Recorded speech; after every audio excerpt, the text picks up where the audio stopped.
What's up, everybody?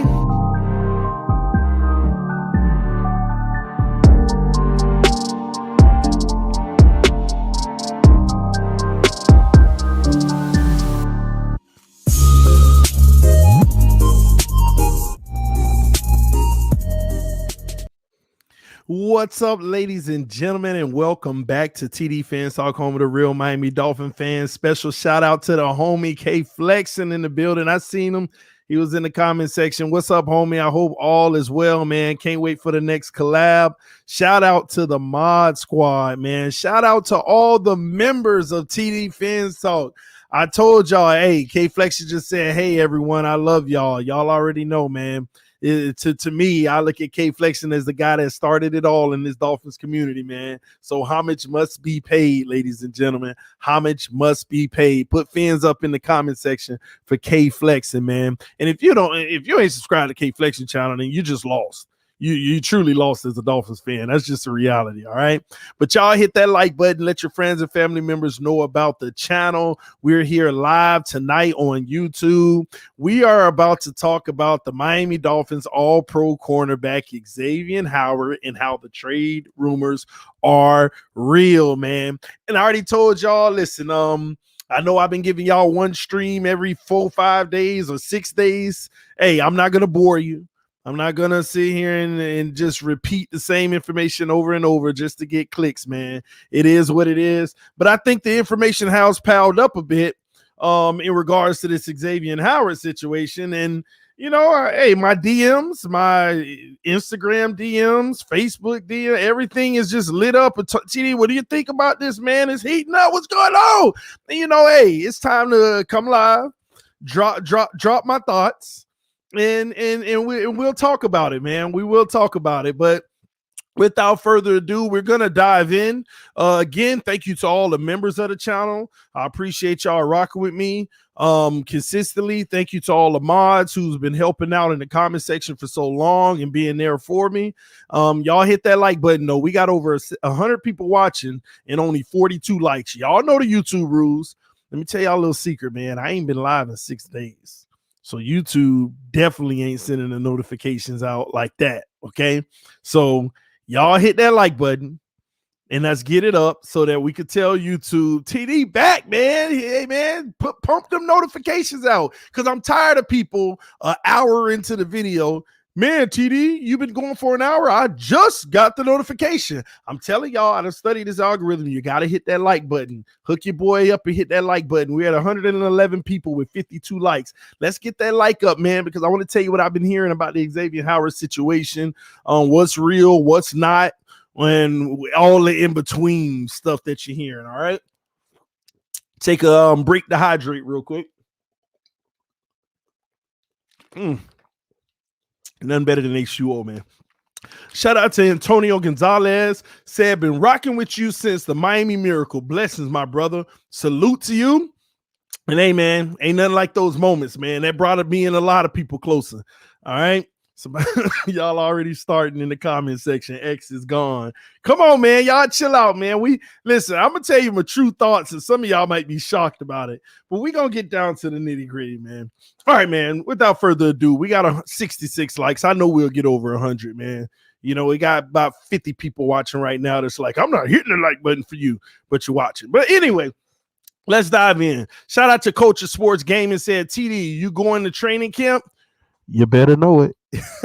I just got to figure out what all days am I going. You know, I'm actually going to be making several trips to training camp. You know what? Let me tell you why I'm definitely going to some of the training camps this year, because I want to get my eyes on people myself, because, you know, all we have to rely on are the beat writers and what they see.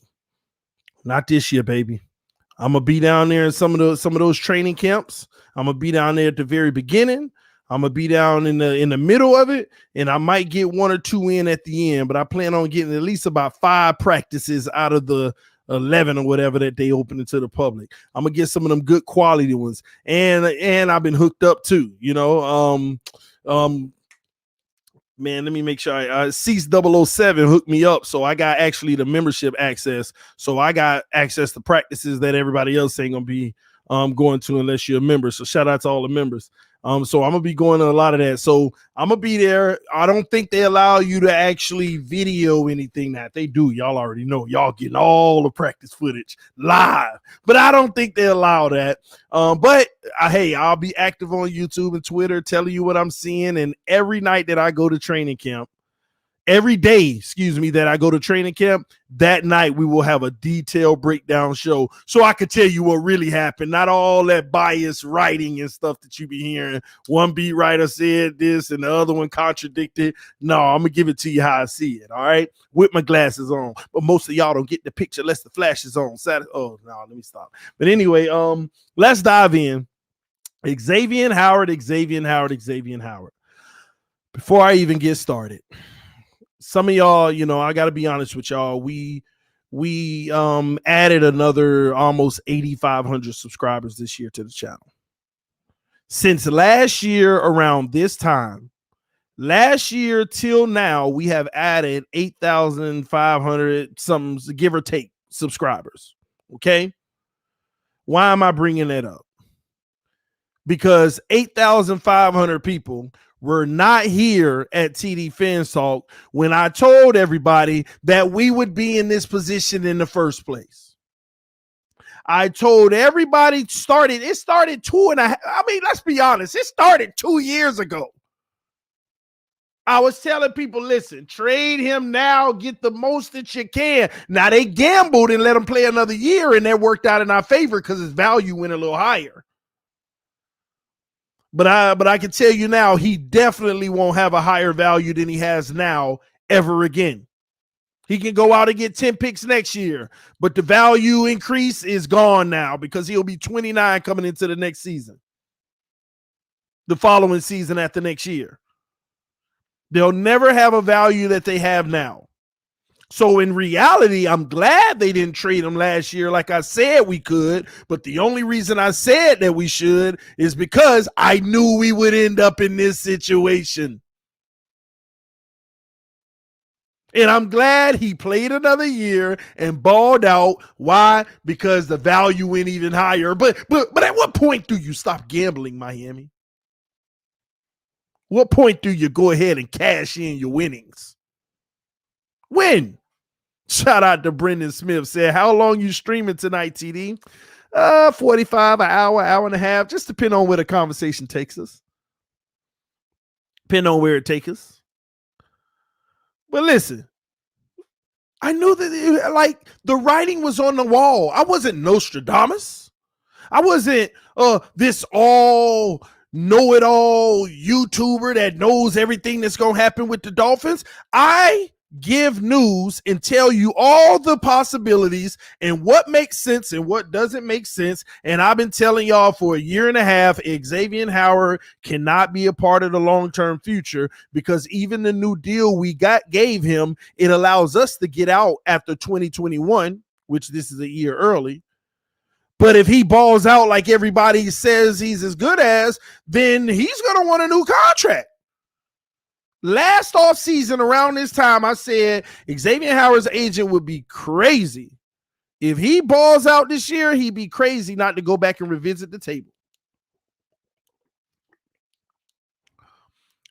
But I got to back up for a second. I got to make sure that we're clear on something. XAVIEN Howard has done nothing wrong, ladies and gentlemen. For all of y'all who say XAVIEN Howard, he being greedy. No, he's not. He's going after what he can get. Ain't nothing wrong with that. Come on, y'all. If y'all were in his shoes and you don't do the same thing, shame on you. Shame on you. He's not doing anything wrong. He's looking out for him, his kids, and his family's future. Ain't nothing wrong with that.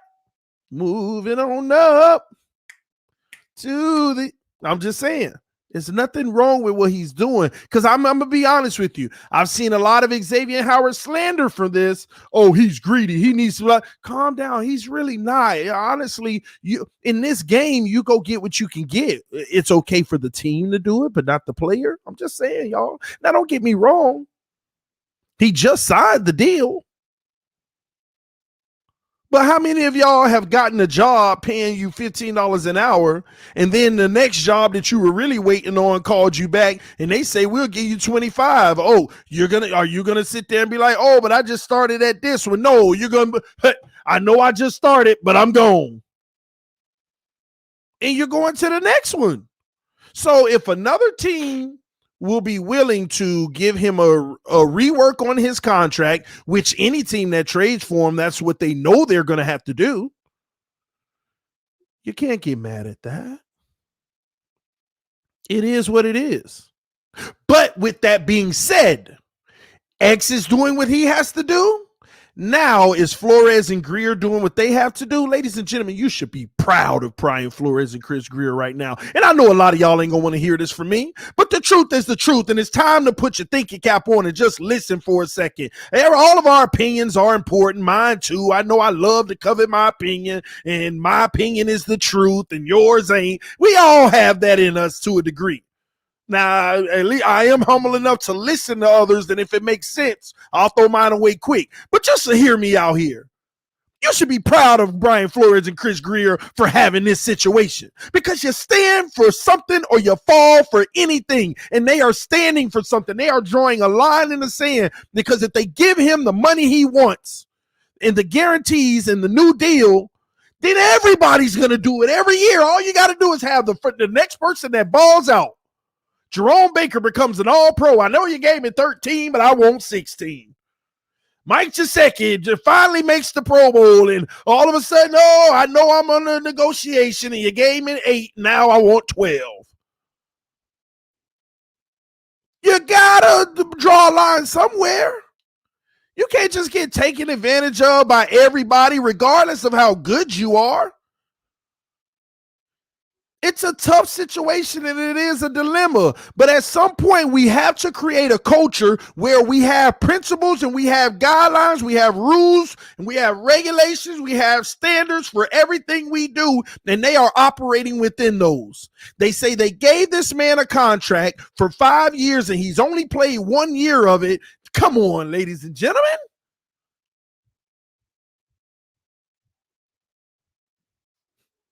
They got to do what they got to do. So I read all these blogs and comments from fans, because I love getting fan engagement and their thoughts on this. Oh, here come Miami about to screw up another great player. Well, tell me what great player that we screwed up in the past that helped us win a Super Bowl. Oh, I'm going to wait on this one.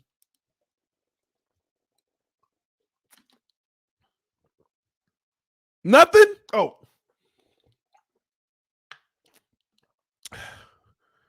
Oh, they got rid of Jarvis Landry. Did he bring us a Super Bowl? Oh, they got rid of Jay Ajayi. Where's the Super Bowl? Mike Pouncey. Where's the Super Bowl?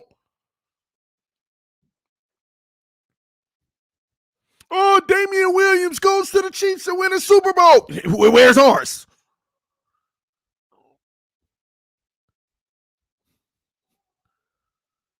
Because it's never been about a specific one individual player.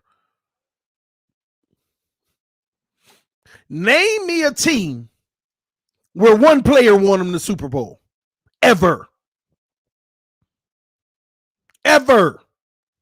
Even Tom Brady, their Super Bowls, the man never scored a touchdown, but that defense held him down and they still could win.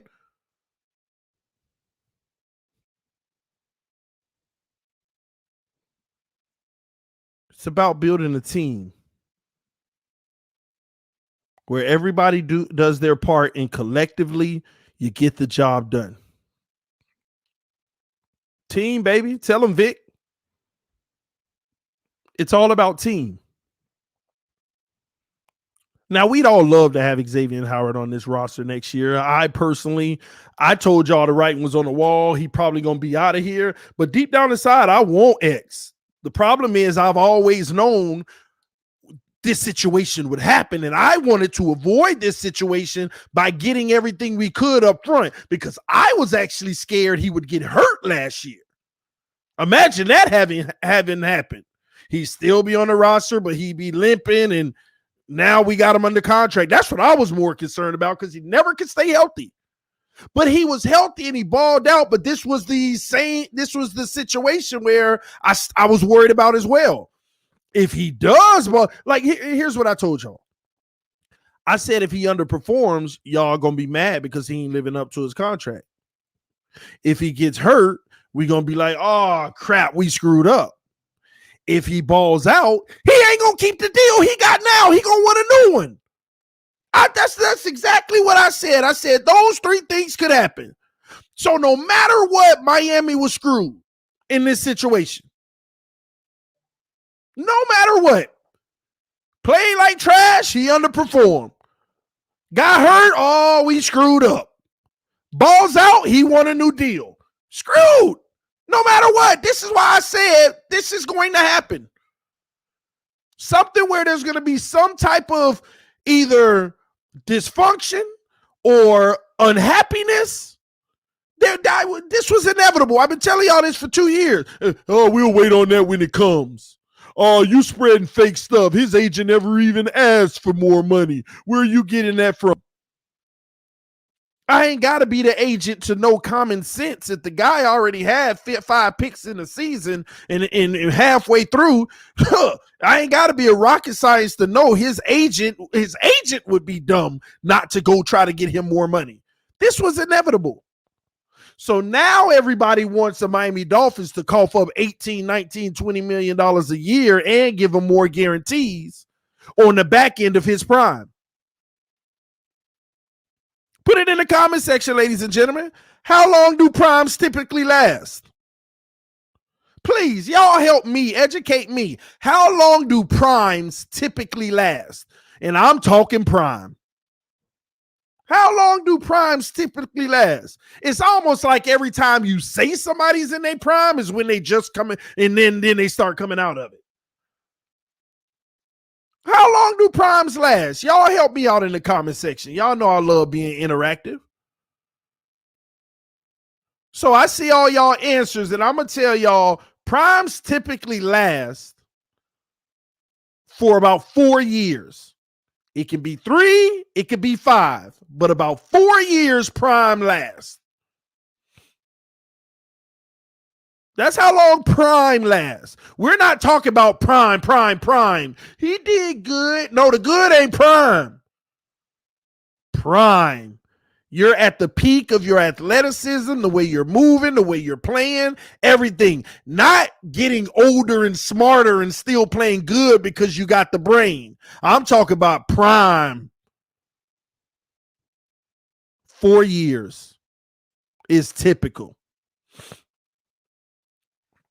4. And we don't talk about quarterbacks when it comes to prime. Well, we do, but their prime can last. On average, their prime can be 10 years. But remember, there's different levels of prime. Just saying. Somebody ain't got to be great, but they could be in a prime. That's their prime. That's the best that they have. So now I want to ask the hard question. If prime lasts 4 years, how many years have XAVIEN Howard already been in his prime? How many years has he already been in his prime? And guess what? You got to count the injury years too. Because if you were priming it out before a major injury, you just lost a whole year. And you had a prime year right after it, you got to count that too. I want to give him at least 3.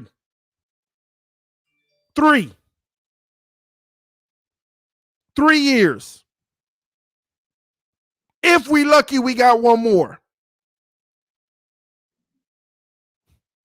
Barring no other injury.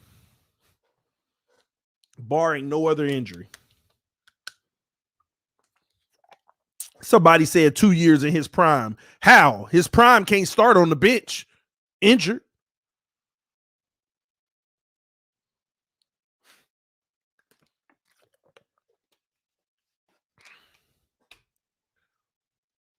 Now remember, some guys can rise above all of this. Maybe his prime is 10 years. I don't know. Maybe he got 10 more years of just the best of all time in him, Hall of Fame. Maybe. But when you go to look at odds and whether or not you'd bet on it, that's a bad bet. That's a bad bet. Bad bet. And we ain't talk about somebody who had a wrist injury, a shoulder injury. We're talking about somebody whose injury's been in his knees. Now, there are several teams currently talking about XAVIEN Howard. One team that I heard in particular was the Denver Broncos. Talking to EM earlier, I'm like, what the Broncos got to give? Because let me tell y'all something. You're going to hear a lot. Cowboys is another team I heard. Denver Broncos have made a call. I don't know if the Cowboys have made a call. I know Denver, but the Cowboys, that's another team. Here's what's at play out here right now. Everybody knows the starting price is a first round pick. And that's starting, okay? But I think what Chris Grier is trying to secure is a player and draft capital to help this team.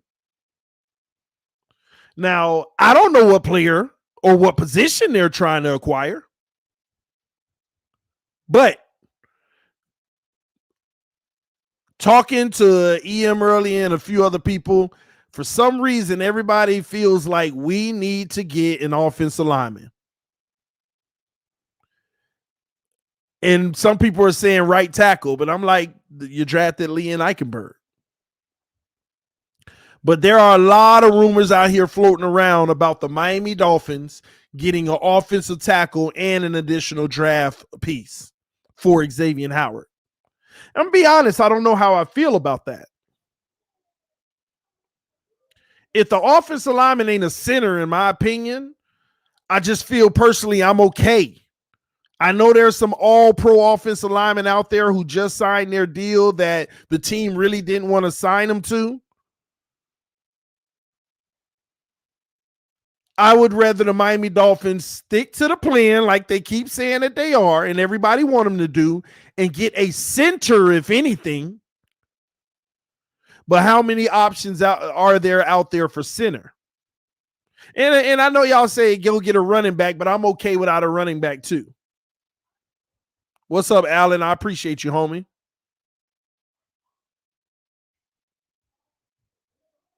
So I feel good about our O-line with the exception of a center, because even if Skura works out this year, he's not our long term. We need a center for the future.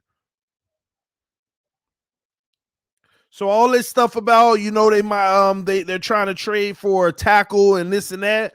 I'm gonna be honest, I'm not thrilled by it. I think you got a steal in the draft with Leon Eichenberg.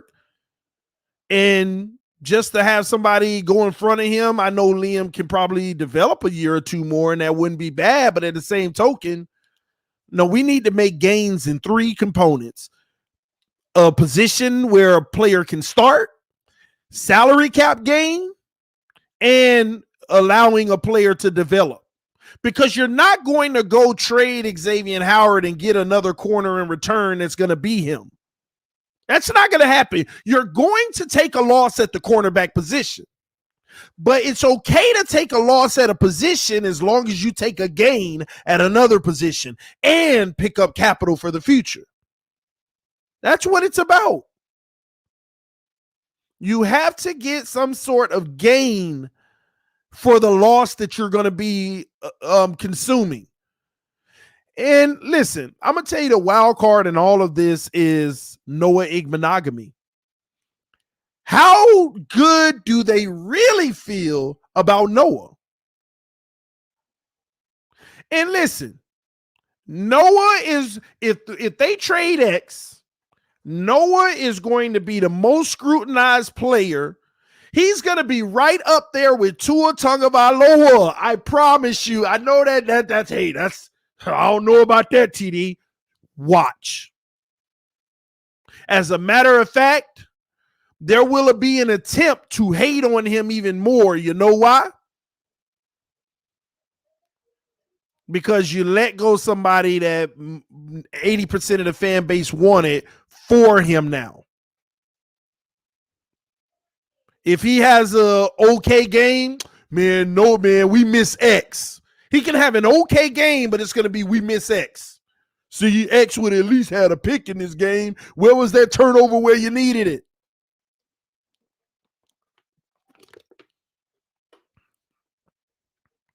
You never know. But I am telling y'all, this kid will be criticized. And I'm going to take it a step further. I don't think he's going to be the interception machine that XAVIEN Howard was. But if he plays as good as Byron Jones, it would be the most beautiful sight. But we see he's still going to get criticized. Where's the turnover, man? He could lock down his side like Byron, and we see still going to get criticized. Yeah, he making plays, but he also ain't turning the ball over. That's what we need. He's going to be criticized badly. Badly. Mike said, TD, why trade X if you know you won't get fair value back? This is different from holding on to unto a free agent too long. Who say you're going to get bad value? I mean, who say you're not going to get fair value? How you know Chris Grier ain't going to finesse someone? First of all, to understand fair value, you also have to understand what is XAVIEN Howard exactly worth in the first place. So I'm glad you asked that because I'd like to break that down at least from an opinionated standpoint. TD, what is XAVIEN Howard actually worth? Well, as of right now, he's worth $12 million a year, but he's unhappy. So with that being said, he's worth the most that the Dolphins can get from him from another team. See, we all got this preconceived notion in our head that since he's an all-pro corner, that he at least should be a 2 seconds to feel like it's equal. I mean, 2 firsts to feel like it's equal. No. He's not worth that. If he stays at the $12 million a year, he's worth it. You get where I'm going with this? If he stays at $12 million a year and he's fine playing on that contract for someone else, then yes, go get 2 firsts. But he ain't trying to stay on that contract. He probably trying to get his $18 million a year. He's no longer worth 2 firsts.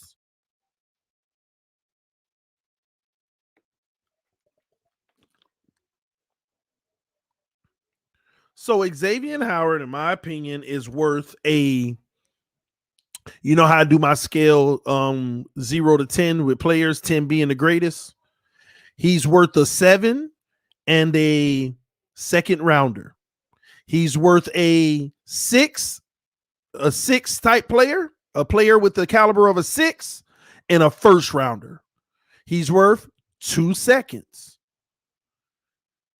You see how that works? He's worth another all-pro in a conditional 6th. That's what he's worth to me.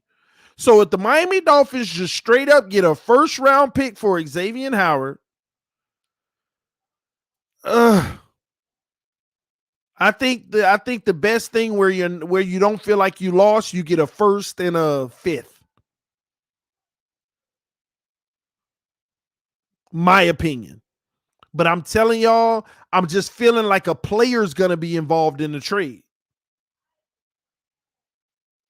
Some type of player is going to be involved in the trade. And I'm telling you, I've heard all kind of stuff. So don't just think that the player, it might just be X. Don't just think the deal might just be X. There are a lot of things floating out, man. Let me ask y'all a question. This one was brought up earlier. My wife was trying to tell EM about it. But what would you do about XAVIEN Howard, the Dallas Cowboys first round pick in 2022? Jerome Baker also goes, and Van Der Esch comes to Miami. So you get Van Der Esch in a first round pick, and Jerome Baker and XAVIEN Howard goes to Dallas.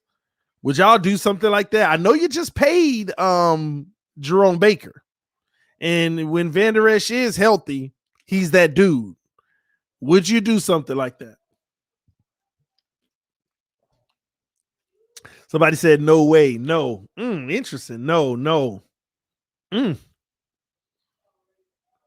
Alex said yes. Mr. Ballgame said no. Big pass. Yes. Jalen Smith. Listen, is it okay? At least you tell me, Ballgame. Is it because of Van Der Esch's injuries, or you think Jerome Baker? Wait, hold on. It got to be because of the injuries, because don't tell me you're putting Jerome Baker ahead of Van Der Esch at the middle linebacker position. I mean, y'all say, am I tripping here? Y'all think Jerome Baker is better than Van Der Esch? I'm just curious. I mean, y'all tell me. Y'all tell me. Van Der Esch stays hurts too much. I agree. That's the only thing. It's the injuries. But has Van Der Esch really been hurt that much more than XAVIEN Howard? No, I'm just saying. I'm just saying. I mean, come on.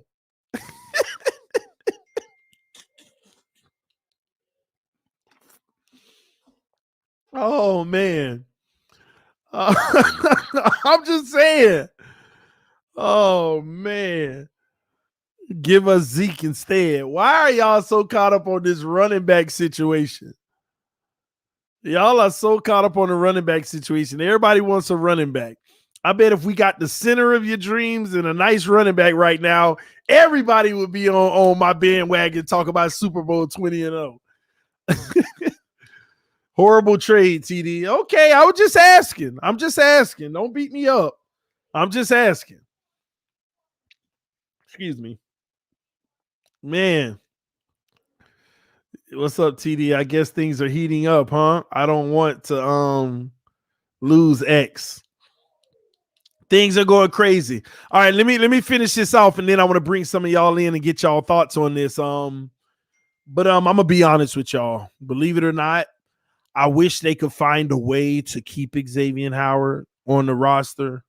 Because of what we built, I could see how much more positive it would be with him. The problem is, man, I wouldn't mind giving him more money, but my number got to be somewhere like 15 to 16 mil and going ahead and clocking him with more guarantees.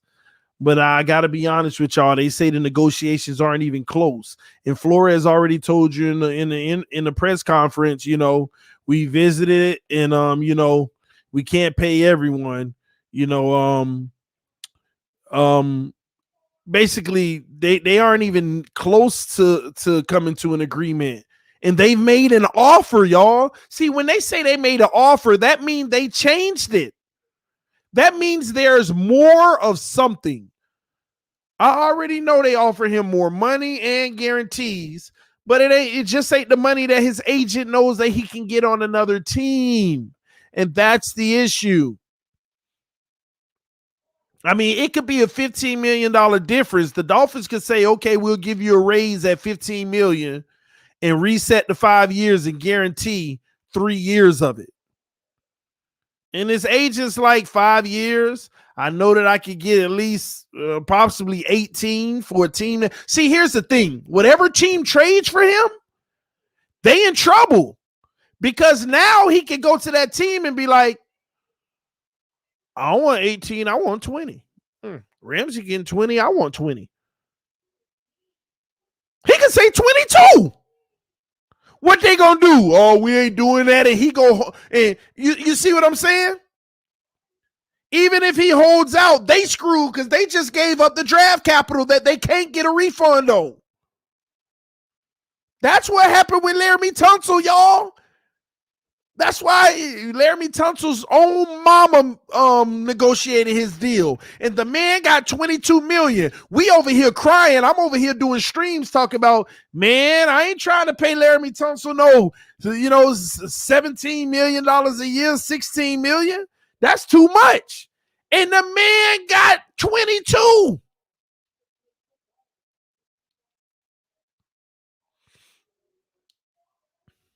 The man got 22. He could have got whatever he wanted because you gave up all that draft capital. What you gonna do? Let him walk? You gotta sign him. You don't give up draft capital like that for 1 year of play. So that's the danger in it as well. When he goes to the other team, he gonna rake him upside the head. But whoever trade for him, I know that the Dolphins are already going to say, because whatever team trades for XAVIEN Howard, here's what's happening behind the scenes. Whatever team wants to trade for XAVIEN Howard, that team is already asking, hey, Chris Grier, do you give us permission to speak to his agent? Because they want to know what they're getting into. His agent already done gave them an asking price. That's how the game goes. Hey, well, how much are you looking at? Because we're willing to bring you here, but we got to do it at the right price. What are you talking about? His agent telling them, they sit back like, and they think about it. That's what it is.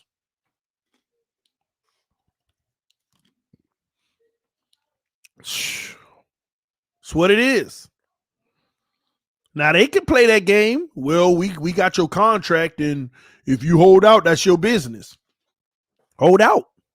That's up to him. That's up to him. But ain't nobody finna give up no draft capital to just repeat the same cycle that he dealing with in Miami. That's general manager suicide.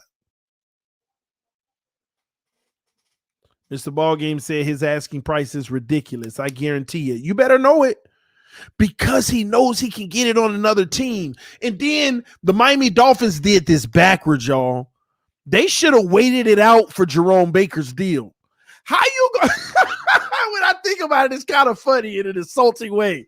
How you gonna get Jerome Baker more money than me and expect me to keep it? Oh, man. How you gonna get Jerome Baker more money than I'm making? Well, X, we trying to give you more than him to make him at 15. I ain't worth $2 million more than Baker. Better come back to the drawing board. I mean, let's keep it 1,000. Let's keep it 1,000. How many million more than Baker do you think per year do you think XAVIEN Howard is worth?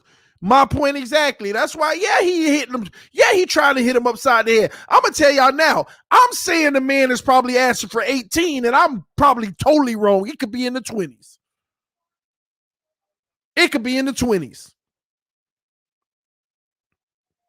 Larry Tunsil got 22. Now, I understand the value of a left tackle, but corners are slim pickings like left tackles now. Great corners are slim pickings.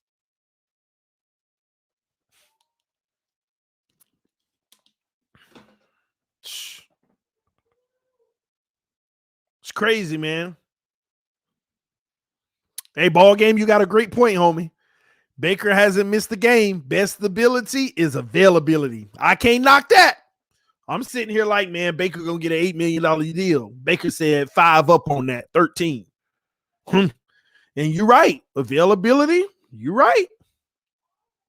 You're right. Somebody said he's asking for 25. Man, I'll pull a car up and slap that man myself. 25. That was figuratively. I want y'all, hey, X, man, tell you go slap him. No. Baker plays every game. You're right. This is going to be interesting, though, but I wish they could find a way to get it done, and I think they really have tried, ladies and gentlemen. But the asking price is too much, so everybody's saying pay the man. First of all, we ain't even got enough money to pay him right now. I can guarantee you if he's making 12, he's asking for at least 6 more than that. And we only got $4.5 million. And that's based off of the top 53 on our roster now.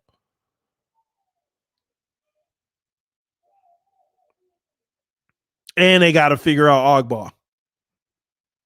And they got to know what they want to do with Mike Gesicki. And hopefully they're trying to get those deals done before the season starts.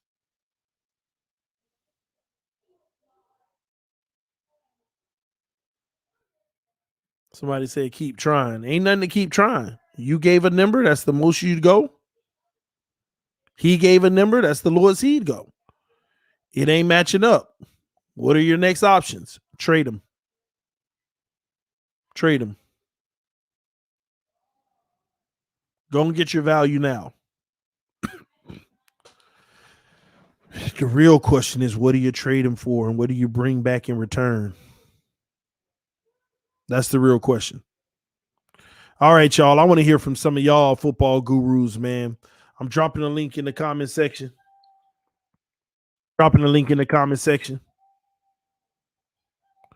Y'all come in and tell me what you think, man. Because it ain't going to do nothing but get even more and more nastier the closer we get to camp. And I'm going to tell y'all now, man, these rumors that's out here, they're real. These teams are calling. They're hearing all the information and they're weighing it.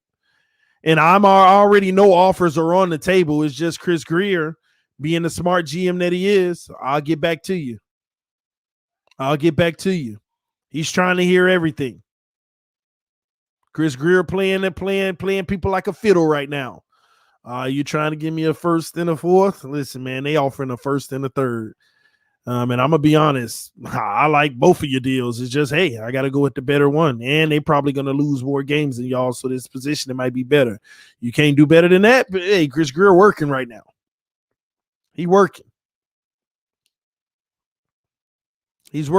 And it might be a contender. See, that's the thing. You go to a contender, they got to give up a little more because that first-round draft pick ain't going to be as good. It's going to be a later pick.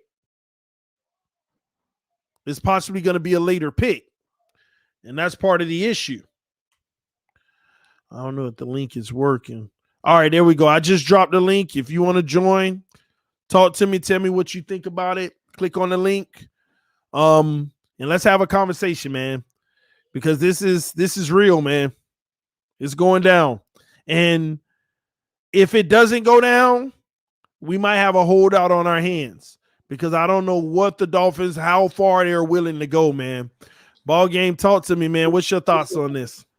Well, I mean, I'm at this point, based on how long I've been with this team, man, and things that I've seen, finally they're in a position where they're trying to do things the right way instead of running around like chicken with their heads cut off and bending to the will of the players and frivolously throwing money all over the place on deals that don't make sense. I think when you got a situation like this one especially with XAVIEN Howard, man, you have to look at and ask yourself internally as an organization, have we done everything that we were supposed to do by this player?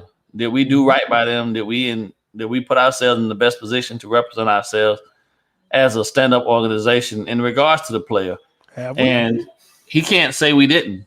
Exactly. He's only played 2 full seasons. We paid you and guaranteed your money, and you got your money even when you only gave us 5 games. So at this point, it's really like their stance has to be that they just hold tight.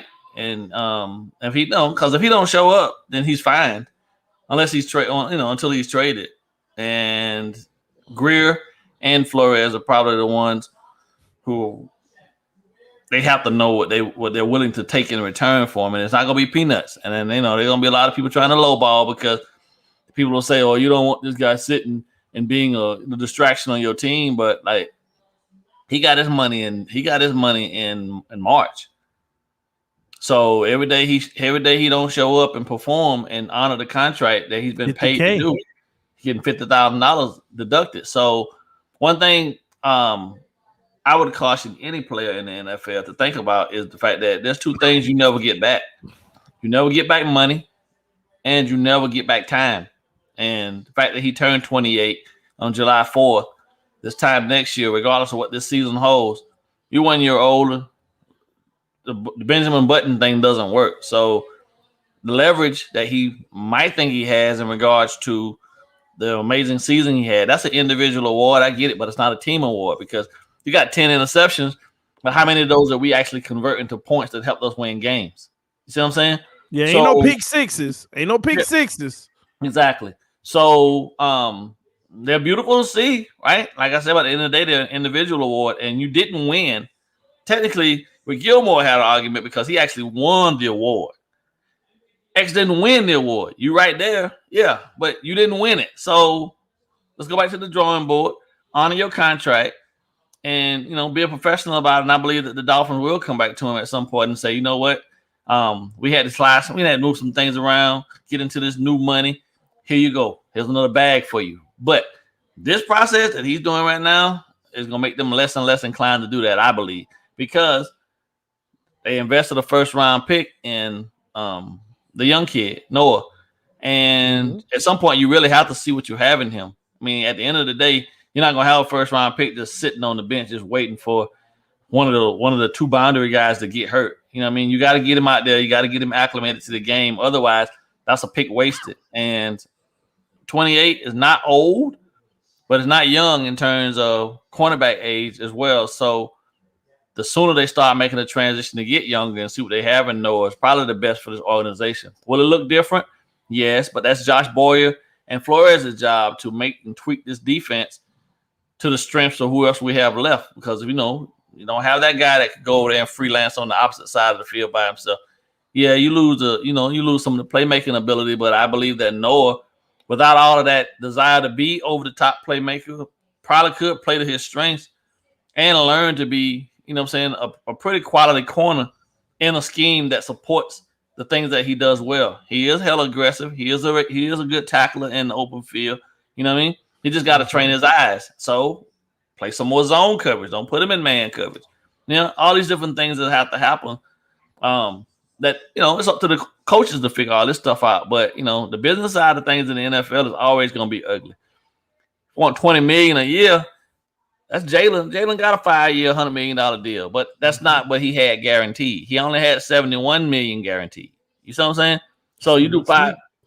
It's still sweet, yeah. But if XAVIEN was looking for more money, then why not just accept possibly the fact that the Dolphins said they'll guarantee the rest of your contract, and then you would come out on top. Jalen made 71, you made 76 and a half. Like it's a no-brainer when I'm looking at it in terms of. I get you feel a little disrespected, but how are you mad at a team for wanting to improve upon the one area on the team that everybody in the NFL knows is our strong point? And you want to stay young. You don't want to wait until guys are too old. Now you don't have the resources to go out and spend the draft capital to get their backups or their replacements. Yeah, I can see them going into next year's draft and drafting another boundary corner. They better. That's a smart thing because now you got a guy on one side for Jones. You got a guy on the other side for X if X not here. But if X is gone, then you got Noah, but you need another guy in the shoe ready to go play. You see what I'm saying?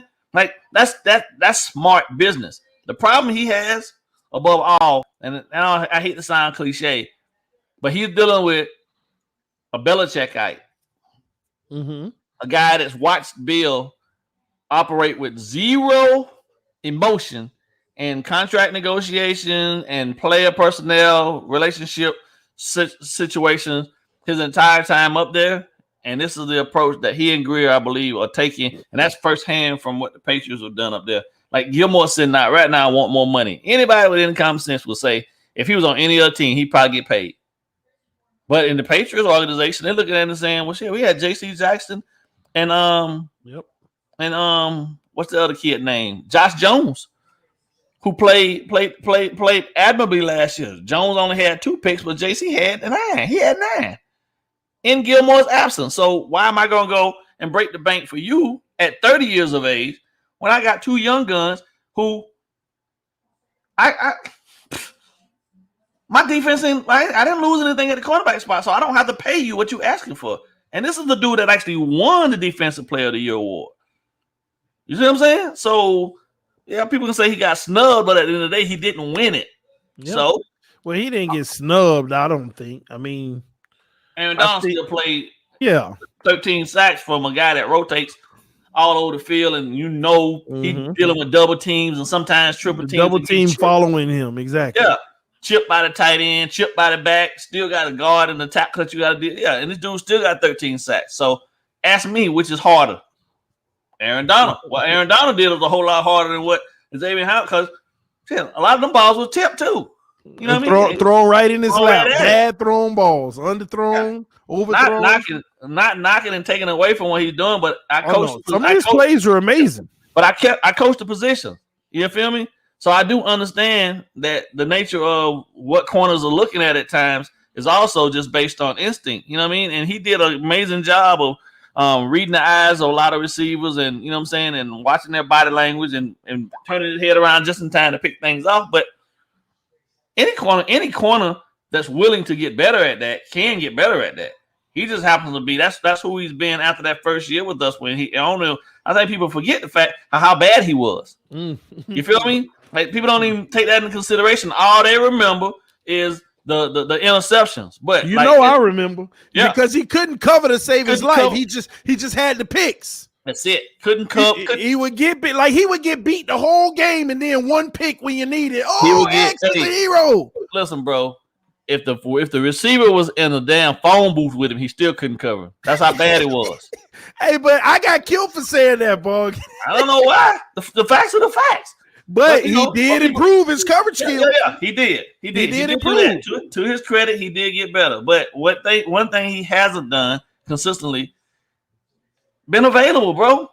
Yeah.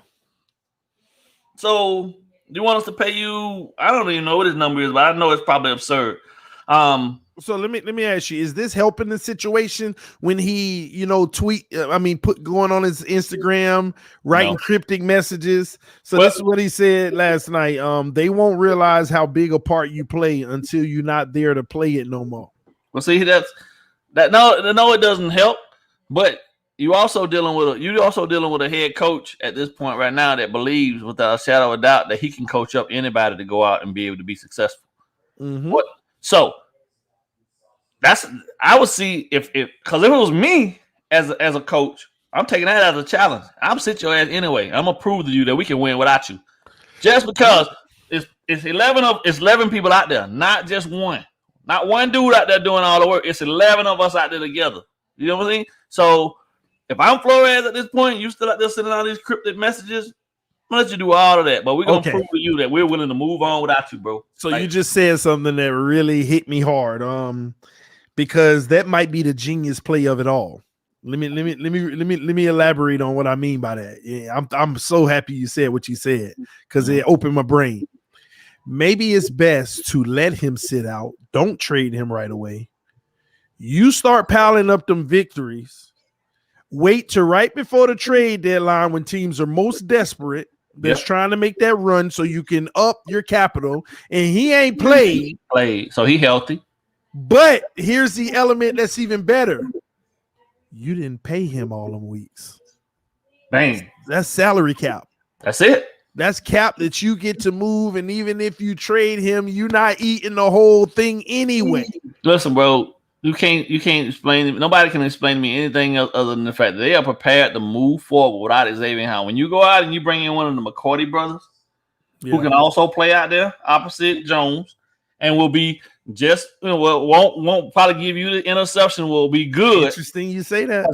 He's a veteran, and he's a very solid veteran out there as well.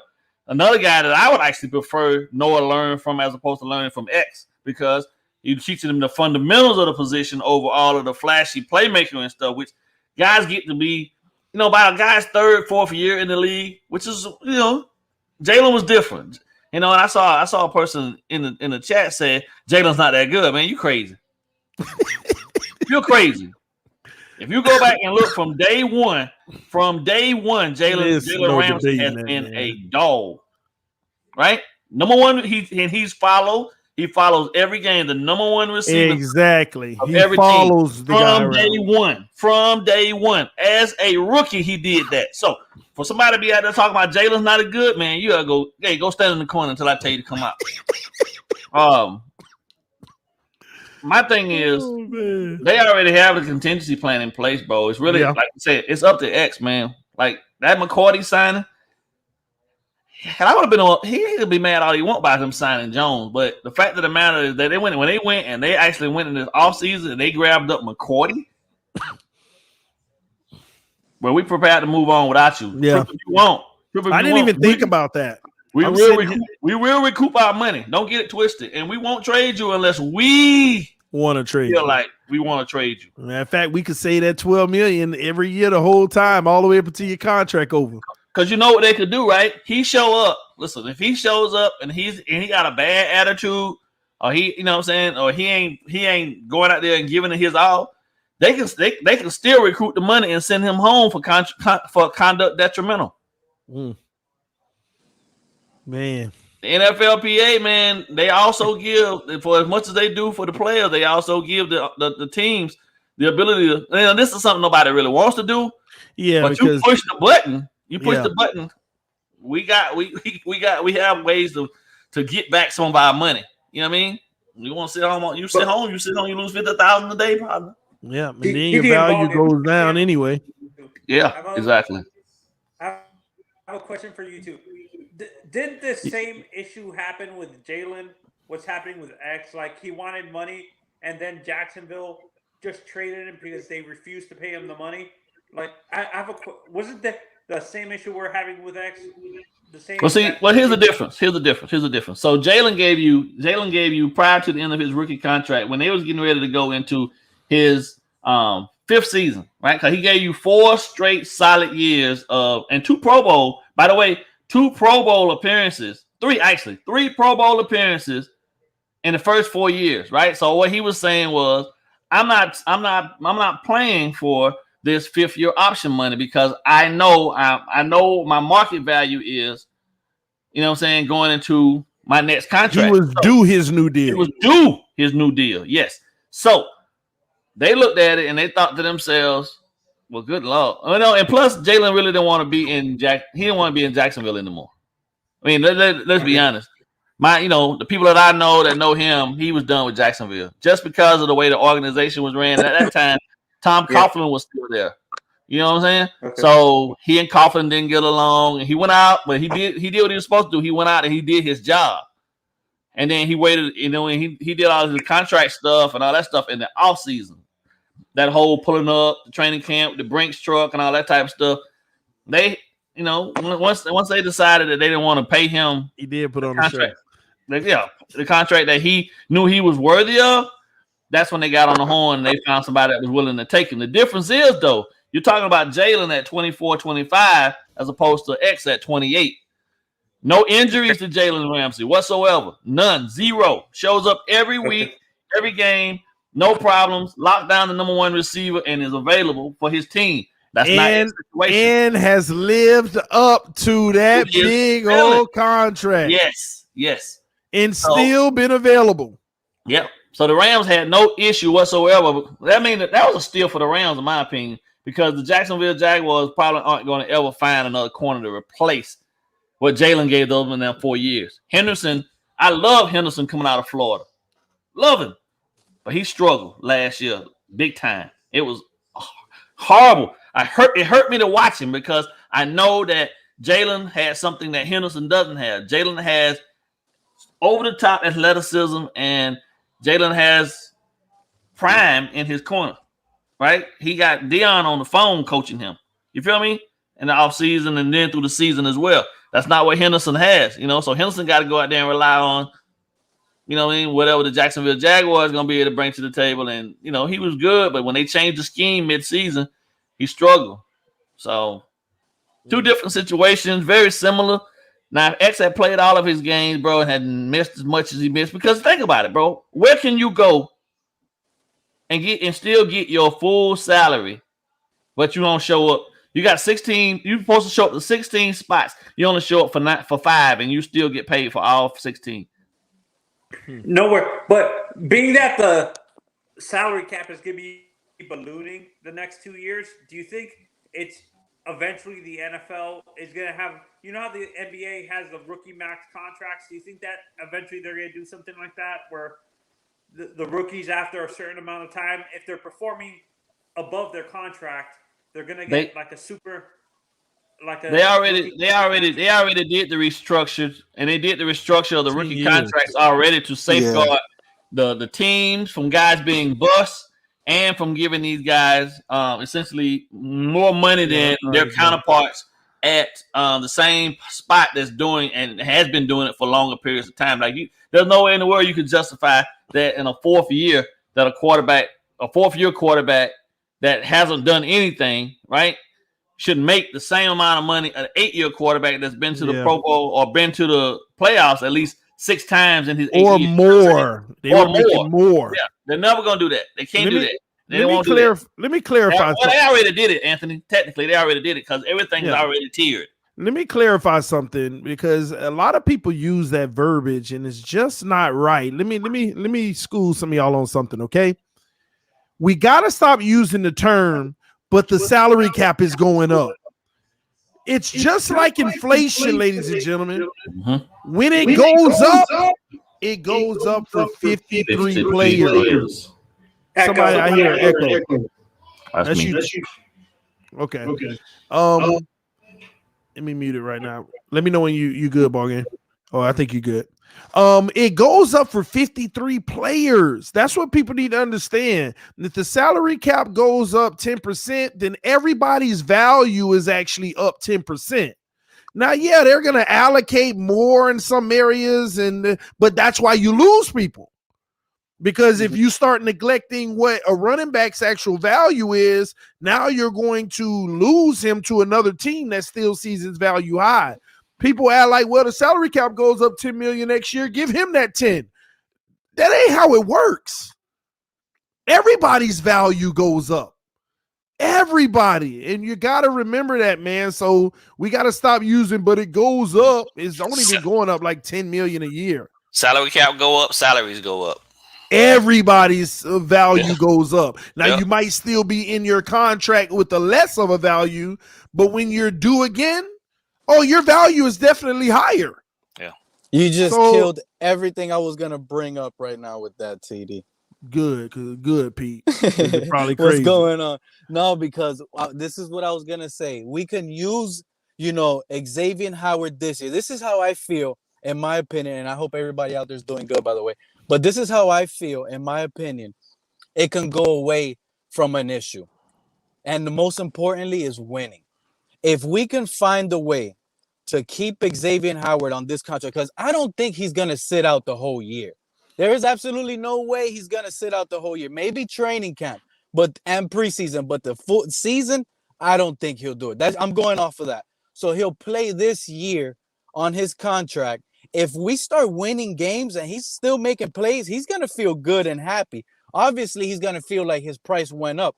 But I was going to bring that to the table and say next year the cap goes up. Maybe we can give him a little more and all this. But you kind of much just killed it with that. That's what I was going to bring up with this XAVIEN Howard trade thing situation with the title. He can't afford to lose $250,000 a week. And on top of that, that's what it comes down to. $250,000 a week just in training camp. If he does show up, there could be an issue. Like here's what you got to think about. Imagine X holding out, and then all of a sudden he shows up for week 1. That's not good, ladies and gentlemen. That's the Darrelle Revis. It's the Darrelle Revis situation that the Jets had to deal with all over again. Because you don't even know what type of player you're gonna get on the field. You might get a guy that's a liability because he just don't care. Now you're losing games. Oh, Coach Flores, you got to practice. But you can practice, but it don't matter. I ain't got to give you everything in practice. See, it can get toxic, bro. It can get real toxic real fast. It could kind of save him from any injury as well. Go ahead, Anthony. I was talking about this on another, I think it was Larry's panel or someone else's Dolphins panel, and I said this. I'm afraid that X is going to be causing.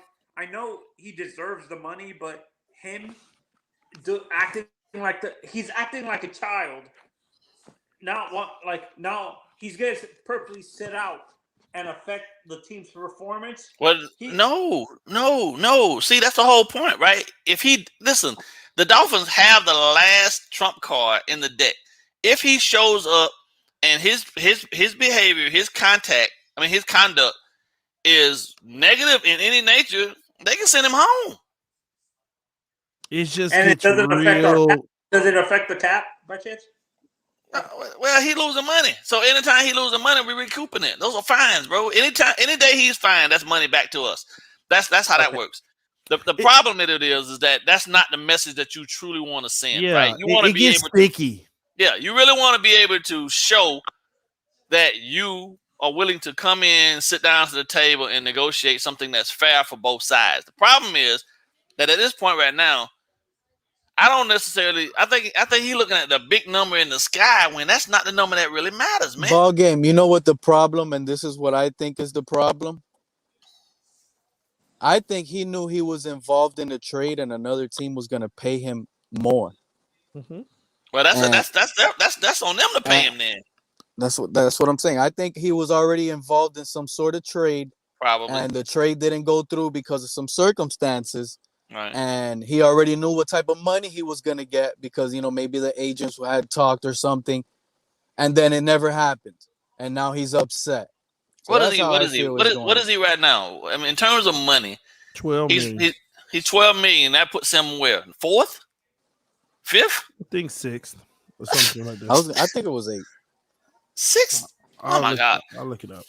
Bro, like, if they guarantee the rest of his contract, bro, he automatically at that point jumps ahead of Jalen in terms of guaranteed money, which is money in your account, money in your bank. It's a done deal. You ain't got to worry about it. It's a done deal, right? And it'd be the same situation like we had to deal with in 19 where he missed 11 games. We already paid you, guaranteed the money. So whatever happens, we taking the loss then at that point because if XAVIEN Howard go out there and blow out his knee again, he's sitting at home with his knee up, but he paid. You feel me? Like he ain't. I don't know. Sometimes what these agents, what their end goal is, or why they want to drag the organizations. But no one, even that dude that he signed, can't say look XAVIEN in his face and say, "Bro, the Dolphins did right by you. They have done right by you. They really have. I agree. If anything, all them injuries." That's it. The thing is, and the allegations, and the abuse, all that stuff. You know what I mean? Like putting your hands on them. Oh, they stuck by you through all of that, bro. And still paid you. yeah, Come on, man. He's letting jealousy get in the way. It seems like at some point, we have to draw a line in the sand as an organization so that we don't become the laughing stock of people saying, "Oh well, he got what he wanted and he manipulated them into getting what he wanted." Because no, you don't have us held over a barrel anymore. Like that regime is gone, bro. They're not doing this like this, bro. The business has to make sense for both parties, and I don't think the Dolphins have a problem at any point paying somebody fair market value. But in the same sense, those 10 interceptions, I keep saying this, they were an individual achievement, not a team one. Hey, I like this. So, Read the screen.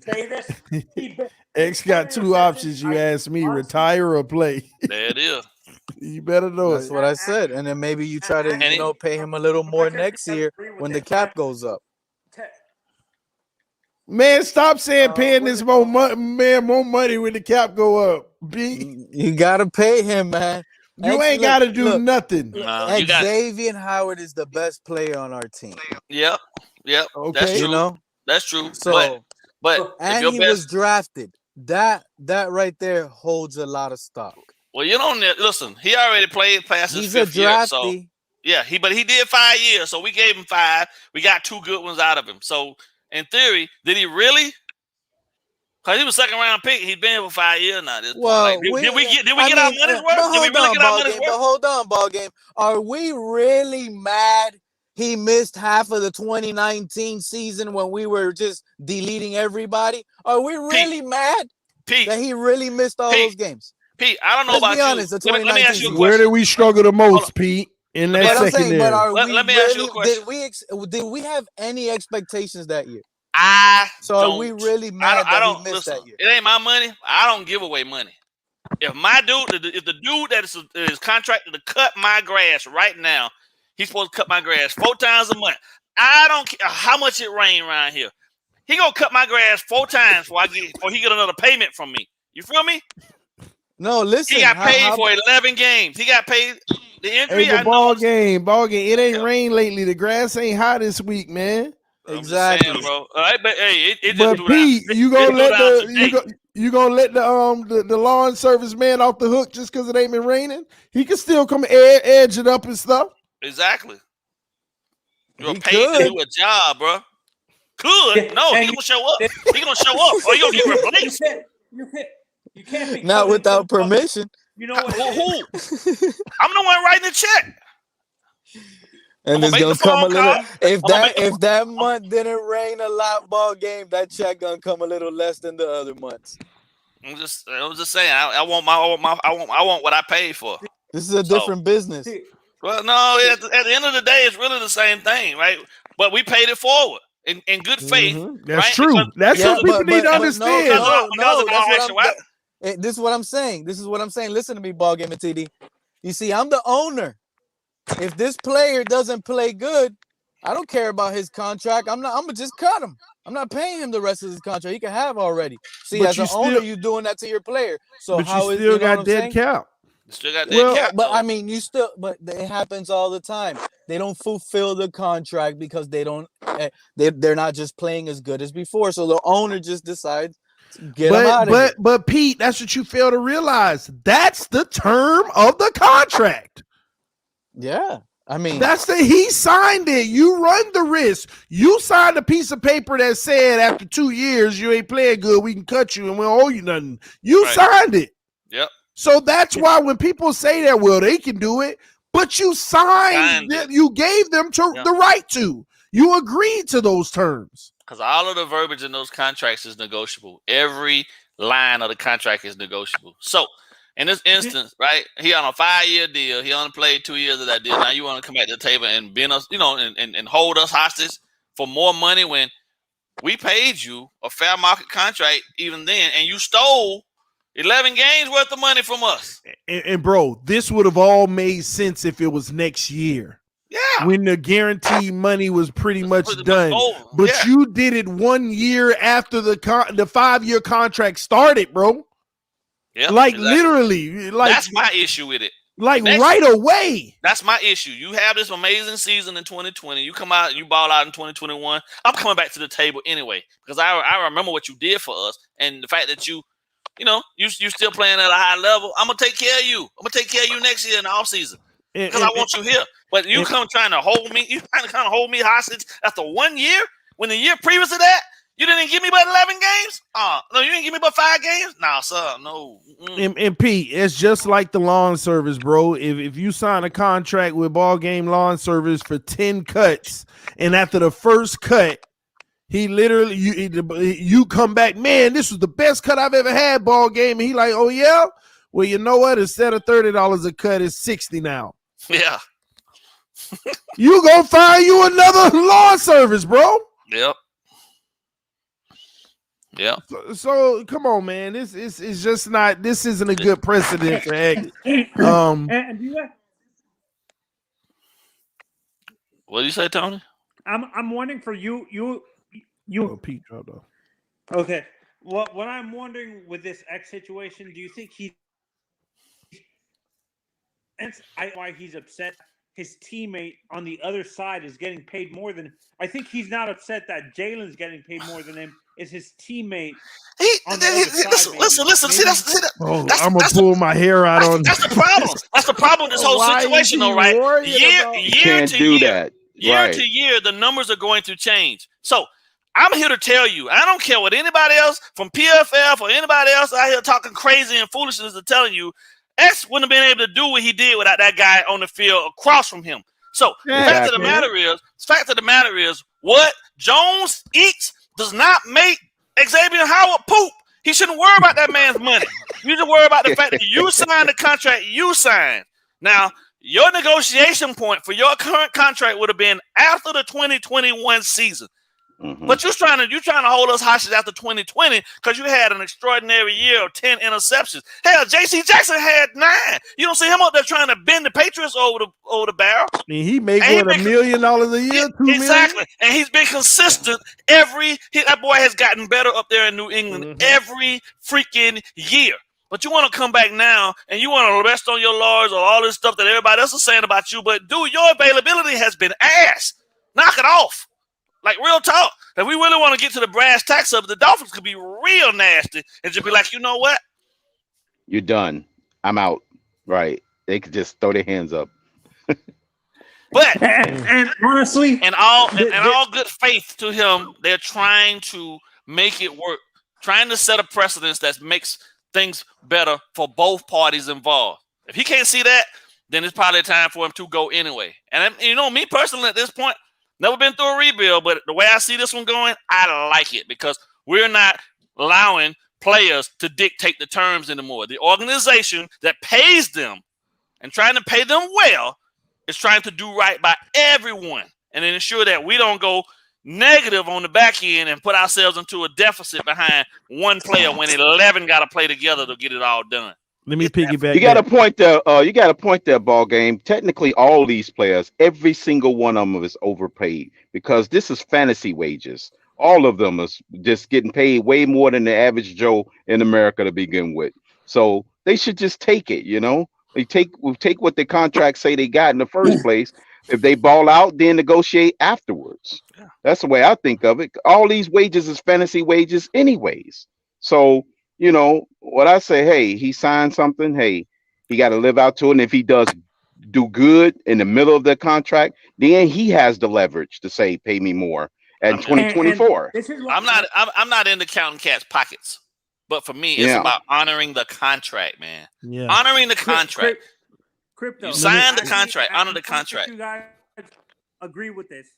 I was thinking about this with this X situation. It's not him looking at another contract.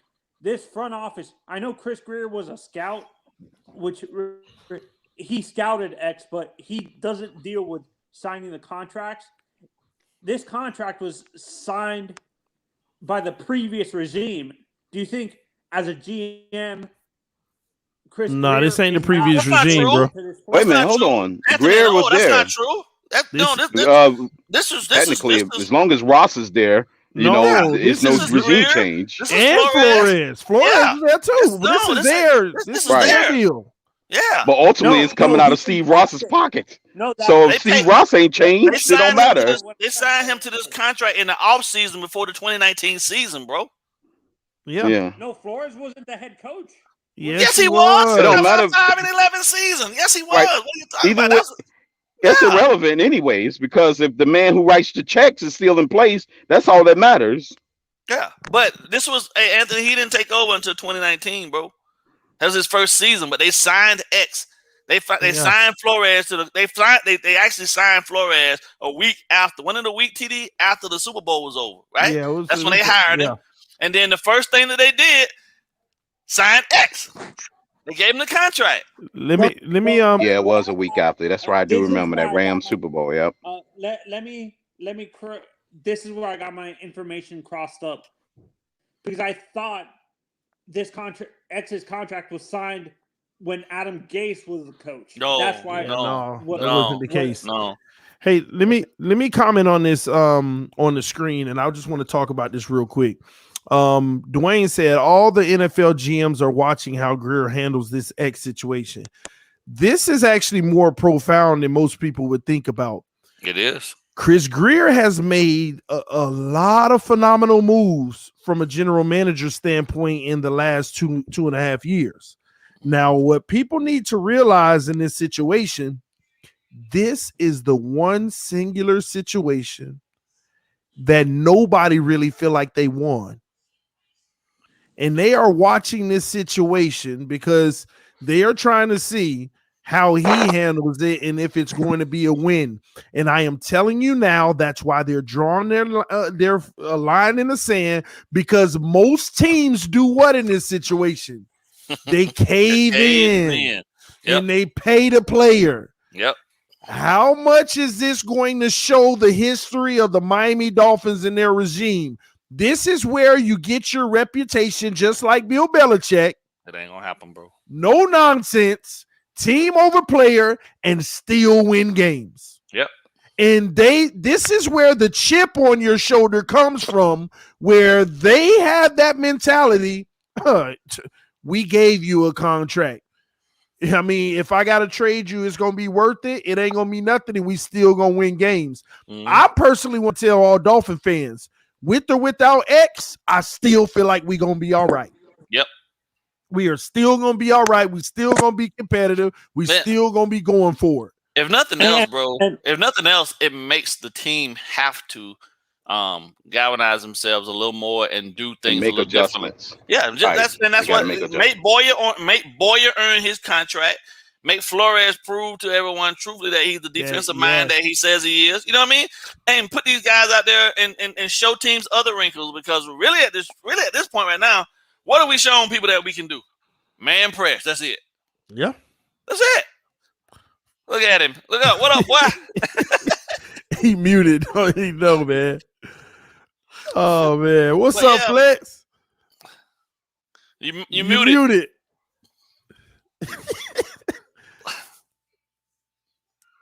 Hold on. Let me make sure that ain't me muting you. Nah, that's you. You muted yourself, man. You muted yourself, playboy. But yeah, man. People would like to believe he has leverage, but he don't have no leverage in this situation. Just at all. So, man, I just want to win though, and this is not coming at the best time. Well, here's the thing. I'm gonna give you what I think my preview of game one. Right, heavy dose of the run game from the Bills to prove. I mean, to the Patriots. To see exactly if we've actually improved up front. Now, Omar was on with Reason last night, and Omar said without a shadow of a doubt, he in his heart of heart, he said he don't feel like we got good up front in terms of being able to stop the run. That to me is the catalyst of how far this defense can go anyway. If we can't stop the run, it don't matter if X back there. It don't matter. We got 10 of them back there. It ain't gonna matter because they ain't coming up to stop the running backs. They ain't coming up to do none of that dirty work. That's where it starts at this year for us.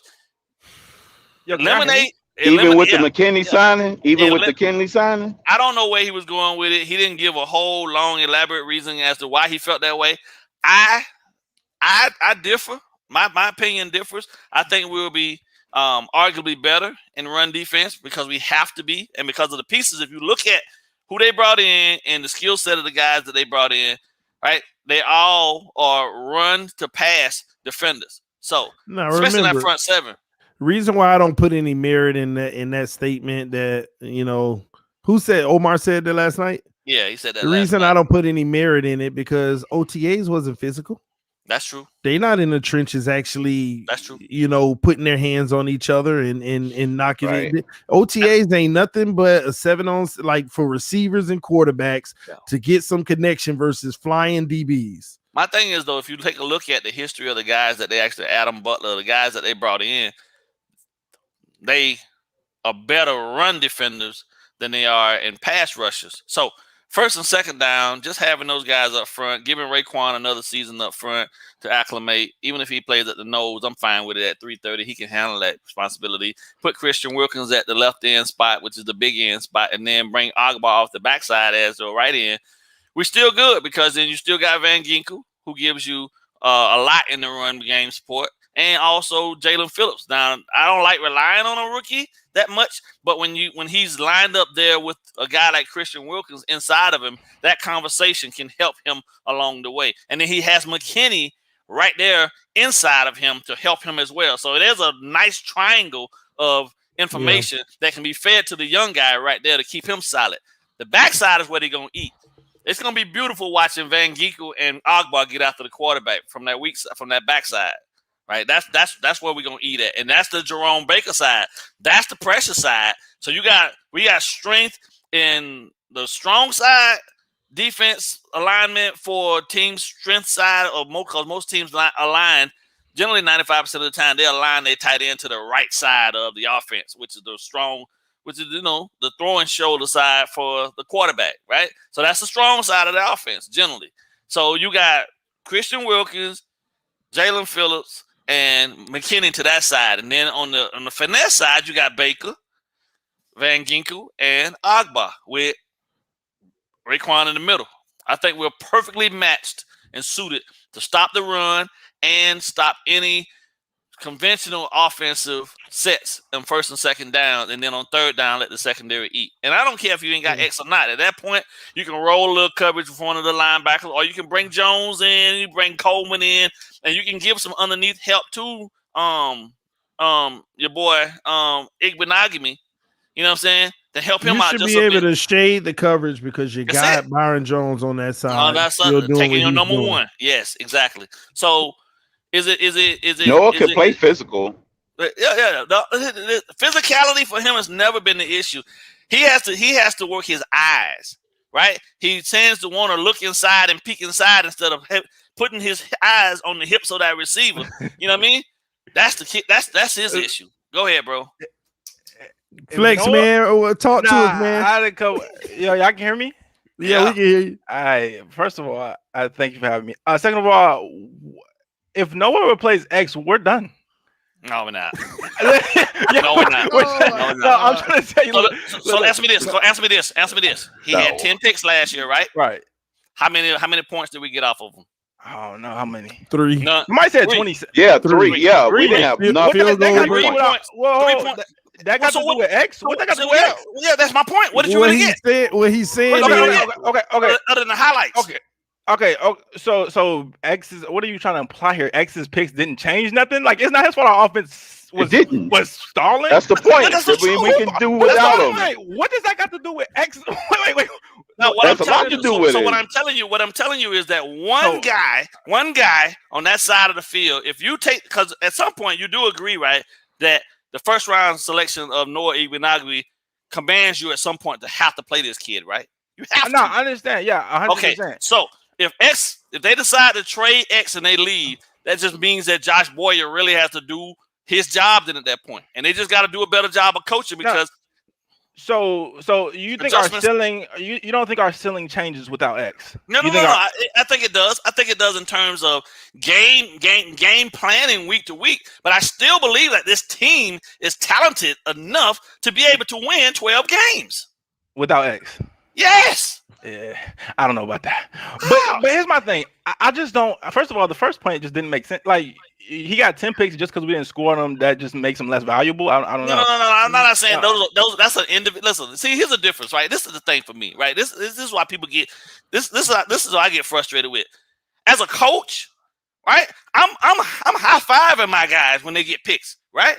But if the offense doesn't take those picks and turn them into productive points that we can use to get a W, which is at the end of the day, the number we one. We could have had 3 more extra wins if they would have turned them into touchdowns. So y'all mad at the offense? Y'all not mad at X? No, I ain't mad. Yeah, it was never about X. What he's saying is, without X picks, it really wasn't a difference in that regards. We didn't capitalize on them anyway. And what was our record last year? 10-6.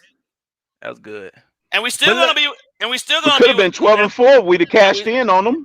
And we still gonna be held by the gun. Still gonna be at our heads until this offense finds some identity. The defense still got to go out there and ball. But I'm just saying, bro, like you don't take the kid at number 30. You don't spend a first round pick on a kid to have him sit on the bench. So I know he's not the name. So what do you think would have happened if X never would have held out? Like if this was never happening, what do you think? What do you think Noah was going to take? When was he ever going to take X's spot? Next year. Next year, anyway. Oh, he was going to slide. He needs to go to the slide anyway. But next year would have been that replacement year because that's the way they built the contract. I just want to make sure both of y'all think we should trade X or what? Well, at this point, absolutely. All right, yeah. Yo, well, hold on. Let me ask you a question, Flex. Would you pay him $20 million a year? No. But you know what I would do though? But they have offered him something.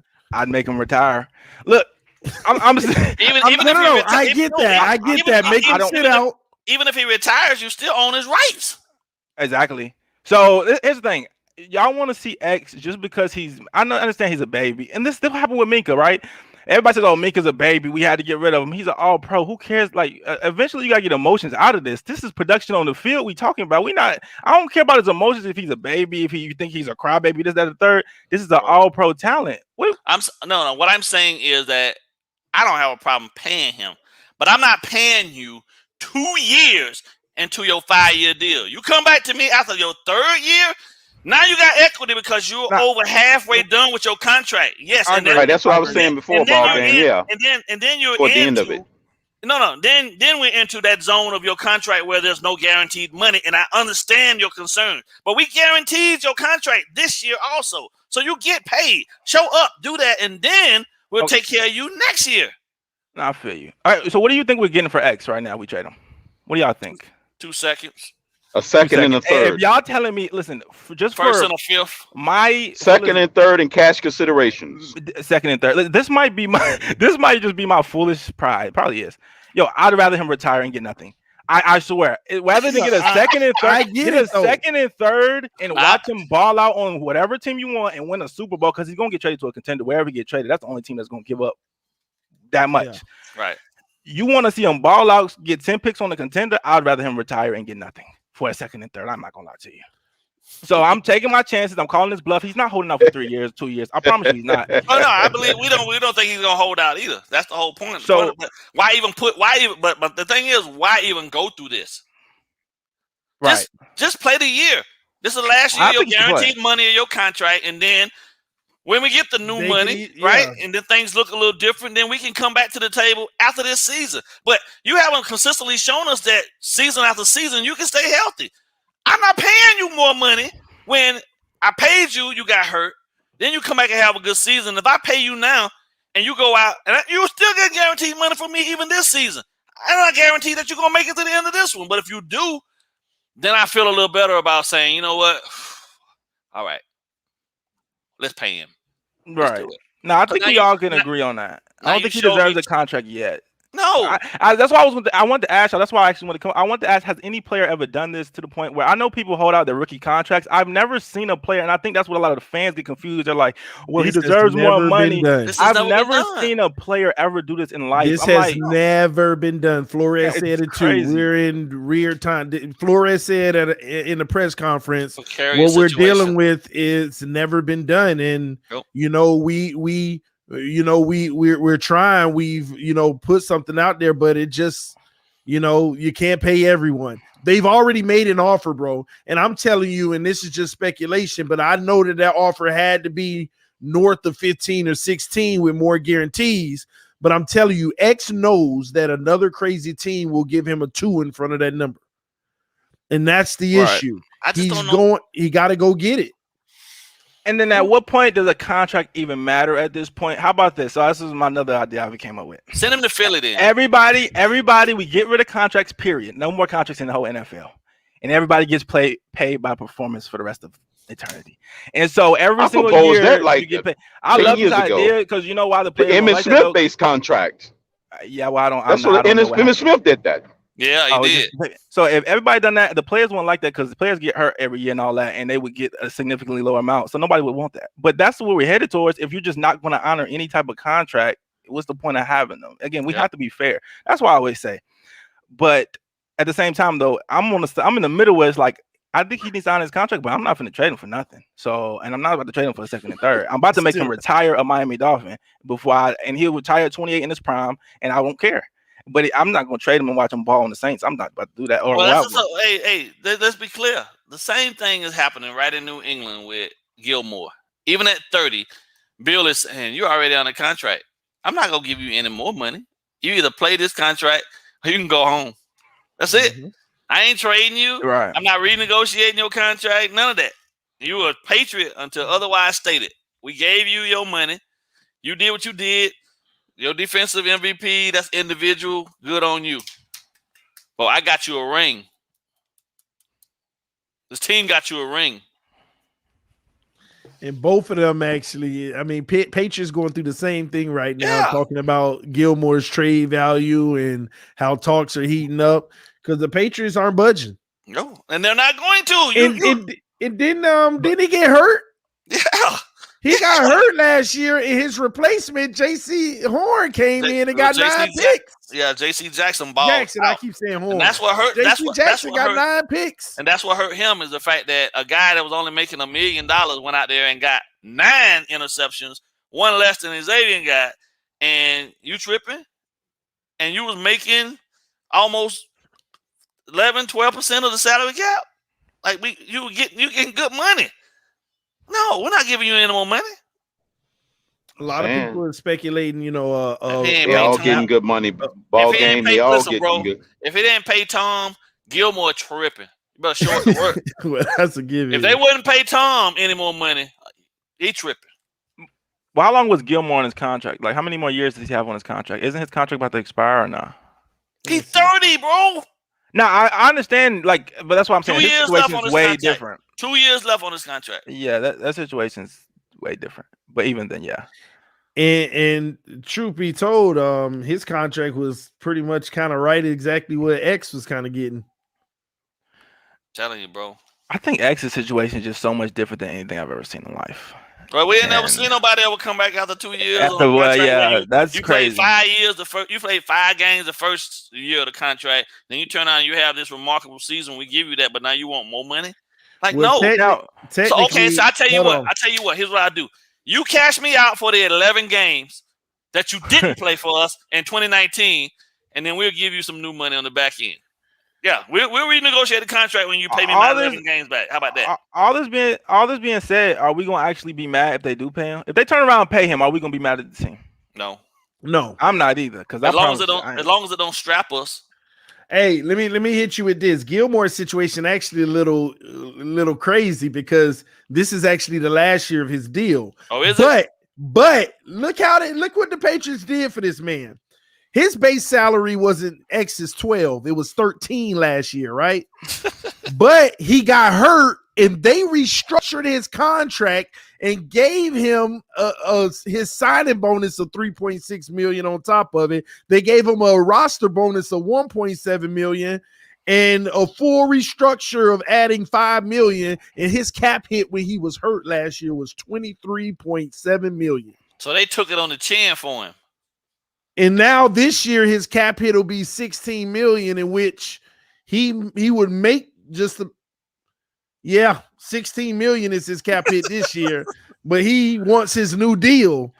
But they actually hooked him up by restructuring and giving him even more of a signing bonus. So $16 million ain't enough? That's what he's saying? He's saying play for $16 million at 30 years of age ain't enough? I never get mad at a person they last year for trying to get a contract. They last year. Yeah, ain't no leverage, bro. You know that. Ain't no leverage at 30. Somebody gonna pay him though. Stephon Gilmore, he don't gotta get it from New England. He gonna have to retire, bro. He on a contract. But for 1 year though, I can still got holding out for 1 year. X ain't finna hold out for all them years. And in 2020, he made an extra $2 million for being the defensive player of the year. That was a part of his contract. Gilmore. So those are the type of incentives I guess you could build in, man. Yeah. Oh, they gave him a bonus too of $150,000 every game he played, which he earned for $250 million. Man, this is crazy. They incentivized his contract on top of the original numbers. That's why his cap hit was even higher. There's no way this dude can say that they were not good to him. Like all he had to do was just show up and do his job. That's it. Show up and do your job, you get paid. Even more than you. They might trade Gilmore, and it's the last year of the contract. Bill ain't gonna re-up. Yeah, they suck anyway. But where they gonna go? The Eagles. So he would ask. Listen, let's be clear. He would ask when he was up there in Buffalo.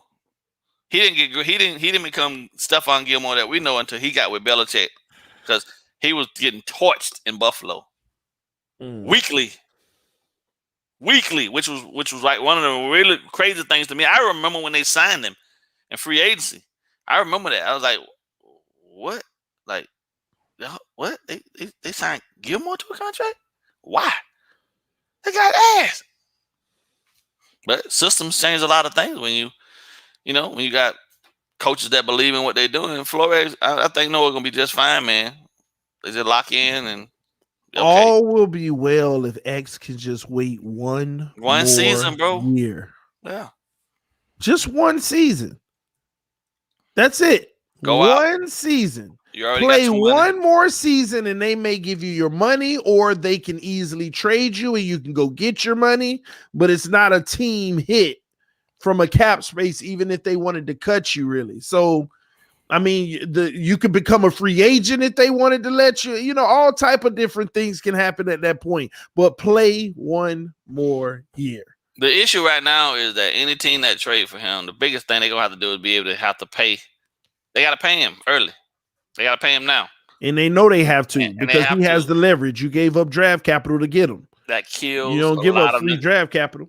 That kills a lot of negotiation, TD, because if you go back and look at it, man, there's only like 6 teams right now with money. Everybody else is strapped to the hilt, bro. So, but some teams looking at it as draft capital. Yeah. And trying to, you know, figure out ways to buy it out. So what you would pay in a contract to a rookie coming out next year in the first round is you just pay to a veteran now, basically. Well, actually, still he's going to be a cap hit this year, so they can't do that. They're Right. still going to have a problem for this year. The thing is, X might also, in a trade, he might have to restructure right away for a team. So the Miami Dolphins may have to do a restructuring trade. Does that make sense? I'd be so upset, bro. Where there's no cap hit this year, but they're pushing it forward, you know? Why would you be willing to do all these extra things for somebody else that ain't never been good for you? But we've been good. Like Flex say, make him retire. We've been good to you from day one, and this is yeah. It's crazy. All right, y'all. Yeah, I gotta go. I'm play the game, but appreciate y'all. Appreciate y'all. Listen, X, I think he needs to play or retire. And that's just where I'm at with it right now. The trade is not on the table though. Y'all said second and third round. Y'all tripping? No, I mean they may be able to get a first. They might be able to get a first and a fifth. You know, but then the first is gonna be from a contender. It's gonna be like a 22nd pick. But it might also be a player and draft capital. See, that's where I'm at. Give me like a starting center plus a second rounder. Give me, you see what I mean? How many teams gonna be willing to give up a starting center for a corner though? Hey, I'm just saying. There are some teams. Denver got all them linemen. Yeah, but then I mean, you're talking a starter that O-line is so. All right, Flex. Oh my God, O-line is so fickle, bro. Like it take a minute for them guys to gel up there, and then you want to talk about I don't know, bro. I get it. I'm just saying. I think that there has to be some type of player involvement in this situation. Yeah. To get it done. Somebody had an interesting point. I'm gonna be honest. This is a team that somebody said, TD, how about trade X to Titans for center Ben Johnson and cornerback Caleb Farley? First of all, they just drafted Farley, so that would make no sense. And he has a higher upside coming in than XAVIEN Howard. Even though we know what XAVIEN Howard is now, but coming into this league, he definitely has a by far higher upside. Yeah. And I couldn't see that happening at all. But I don't see them trade him even in the conference, bro. Yeah. Oh well. Send his ass to the NFC. Yeah, you got to trade him to the NFC. Yeah. But man, I would be heated if Tennessee got him. That team would be nasty, bro. Yeah. Oh, that would be nasty. But no, it got to be. Yeah, we need a player. I'm with you, TD, on that one. We're gonna need a player thrown into that one. Yeah, give me a good player, solid player, in a second round pick. That's where I'm at with it. I'm good with that, but we'll see what Greer's cooking up, or maybe all is well. X comes and plays, or the Dolphins give in and they pay this man. And I'm gonna be honest, that would be the most disappointing thing ever. Yep, because then they would have had this huge poker face, and at the end they're gonna go and then fold. And again, off of XAVIEN Howard, I mean, we still ain't hearing nothing about Mike Gesicki or Emmanuel Ogbah. What do you think they're thinking in those regards? Trading Parker and get that money from them and from Jakeem Grant because they're going to get cut. And then that's where you're going to get your Ogbah money at. Ogbah still got to prove he can stay healthy too. Same thing, bro. He had one good season, right? Now you come back out. I mean, they might wind up doing something for him mid-season if he's on pace to at least get what he got last season. But man, they got a lot more talent up front, bro. So it's going to be interesting to see how intricate well, how effective he gonna really be. I think some of the other guys gonna shine, to be truthful with you, but he still gotta stay healthy. He still gotta prove he can stay healthy. So, you know. And for those who don't know Parker's contract situation, man, this year he's a $12 million cap hit. The only issue is he's $15 million dead cap. So that's going to have to be done in a trade. But do you think somebody wants to pick up a $12 million Devontae Parker contract? Heck no. So I don't see the trade in that. I know. I was just talking. I mean, I just wishful thinking that somebody would be dumb enough to come grab him. Maybe Baltimore. You know what I mean? Or would we pay some of it? Yeah, we'd probably like we did with Tannehill. Pay a portion of it, yeah, to get him gone. Because I just don't. I really, in truth, if Preston Williams comes back healthy, he's gonna have the leg up in regards to continuity and kind of like in phase with Tua. Right, he had that prior to getting hurt. You know what I mean? And Preston, cheaper option than Parker's gonna be. And I'm not as tethered to Parker as a lot of the fan base is because I only got 1,000-yard season from a first round pick and 8 seasons. So and let me go further. Hey, ball game. I've been trying to get rid of him since 2018. I'm already predicting he's going to be gone by the middle of the season. I put it on record. Now I'm gonna put it on TD show. There, you heard it here first on TD show. Parker will be gone by November 13th this year. Oh man. Listen, but here's the thing. We're at a surplus in wide receivers. People have to understand this. Yeah. We went to war with this squad at the wide receivers. Our wide receiving core was Parker, Preston, Albert Wilson, Jakeem Grant, and a few sprinkles. And Mike Gesicki, right? And a few sprinkles. Now we're adding Waddle and Fuller. Technically, it is a surplus. They could do without one of the guys, and it's a surplus. Like people like, yeah, but what if someone goes down? We still got another guys. Yeah, we got 2 extra people. We got 2 people who some could argue are better than anybody that we had in the first place. Mm-hmm. You're And that's right. Fuller and Waddle. Yeah, that's true. So I'll tell you, Gesicki, I think he's gonna be reduced in his snap counts, bro, with the additions of Fuller and Waddle.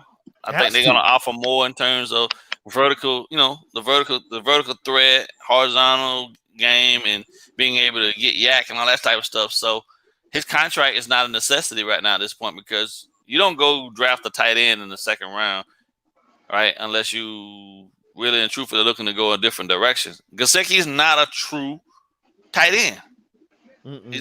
He's not. So, and I think unfortunately he did that to himself. You know what I mean? In terms of not assuming the responsibilities of the other aspects of the job, right? Okay, you give us the flash catches on the seam routes up the middle of the field, but where's your run blocking? You feel me? Like tight ends have to be able to run block. They're not asked to run block the same level as an offensive lineman, of course, but you got to at least be proficient at it. And he's not. Yeah. And in those instances, the guy. At least chip him, In those instances, like I'm not getting anything from you. And from an offensive standpoint, teams can defensively scheme against me and our offense knowing that they ain't gonna run the ball with Gesicki in there. Right? That's been a proven fact. We show our hand way too much in that aspect. Shaheem in the game, Smythe in the game last year, Dolphins ran the ball in 2 tight end sets. Mike Gesicki come in, it's a pass. 99.9% of the time. So because you just don't want to have the guys a liability. He ain't gonna hold up in there. He's not committed to doing the grunt work of the position. So Travis Kelce, if I see him, I'm gonna have a conversation with him. Should have just kept his mouth closed because you basically put us in a situation now where Mike, his head gonna be on the chopping block because you said he's number 5. Oh, but really all he said was he's fun to watch, but he had him in the top 5. Come on, man, really? Hawkinson, I can name 10 right now that do the complete job of the tight end position, and Gesicki doesn't. But then people want to talk about his stats. Well, hell, wasn't nobody else healthy. So who else was Tua gonna throw to? You know what I mean? If everybody else was healthy, sometimes he was the number 1 guy, right? Number 1 primary target. You think Mike Gesicki would have had all them catches if everybody else had been healthy? I think not. And with the group that we got now, you think he's gonna see the same lion's share of the receptions and targets that he had from last year? Not even close. Especially for a guy that's a tight end that lines up at the slot more than he does in line. Come on, man. Everybody talking about Gesicki. He's not even in the top 5 in the Dolphins' history with respect to tight ends. So, I'm tired of talking about Gesicki with respect to whether he should be re-signed or not. Either if you're gonna keep him, don't re-sign him, and if you're not gonna keep him, trade him for an asset before the season. That's my take on that. I wasn't gonna come on because I'm still getting kind of used to West Coast time out here. Mm-hmm. I was wondering where you was at with the light shining still. But I was like, he got to be on the West Coast. Yeah. Yeah, I'm doing some things out here for a little bit, so that's why I've been away. But this issue with X, and in my comments, I was talking about the fact that all the GMs are watching, because this is going to be a precedent setting one way or the other with respect to how other GMs, if this situation comes up, how they could or should handle this. Because if you're going to be willing to blow your salary cap up to appease his contract demand, and he's not willing to even accept the offer that you give, then you're gonna be putting a lot of other GMs in that same situation where they're gonna have to blow their salary caps up on maybe a year-to-year basis or every 2 years, because if a player balls out after you give him a 4 or 5 year contract and they want more, how do you plan your salary cap for your draft picks in the next 2 years? How do you plan for re-signing other players at other positions? Because one player doesn't want to live up to his contract when you've already gone out. It's not like somebody said, the rookie contract, he's already been given a big payday. So for him to want more now, it's crazy. And all these GMs are looking at how Greer is going to handle this. And believe me, agents are looking at this as well. So this is going to be something that's going to be very interesting for how future negotiations for other teams, as well as how agents look at Greer and say, well, he coalesced in this situation. Maybe he'll coalesce in the next situation. You can't screw this up, bro. Yeah, he can't screw it up. He's either he's got to hold tight and accept the holdout, or find some way to get a savvy trade for X. Because if he gives in and signs and renegotiates or gives X another extension, it's going to cause some serious problems with respect to the salary cap, not only for this team, but it'll be a precedent-setting event for other teams as well. Well, then every time you're up for negotiation with another player, whoever that player might be, they can come. They can do the same thing. And and it's not even it's the ones. Yeah, it's the ones that have signed a long-term contract and you've given them the payday, and now they want to go back and go and grab at the bag once again. Yeah. That's the issue. You have your chance, and people were advising X, no, wait, don't take the bag now, wait another year. You didn't wait, you grabbed for the bag, you got the bag. That's on him.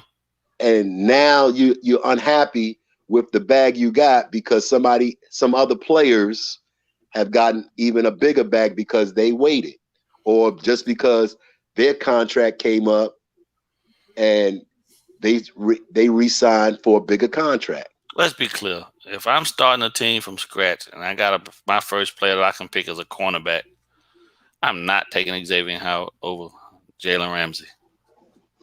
So I'm not taking. Yeah, I'm not. So I don't necessarily understand why I got to pay you more than that guy when that's not you. That's he's a prototype. People can say what they want to say. They can hate on him all they want, but Jalen Ramsey is that dude. Yeah. And how old is Jalen Ramsey? 24. 24. 25, So, actually. 25. 25. Yeah. And that's the reason why he got they were able to get such a big with no injuries. Big deal for Jalen Ramsey because no injuries, and he's 3.5 years younger than X. Yeah. So people thinking that they're gonna get 2 first-round draft picks and a player, they need to come. They need to think about that. And don't count Chris Greer out. Yeah. Well, you know what?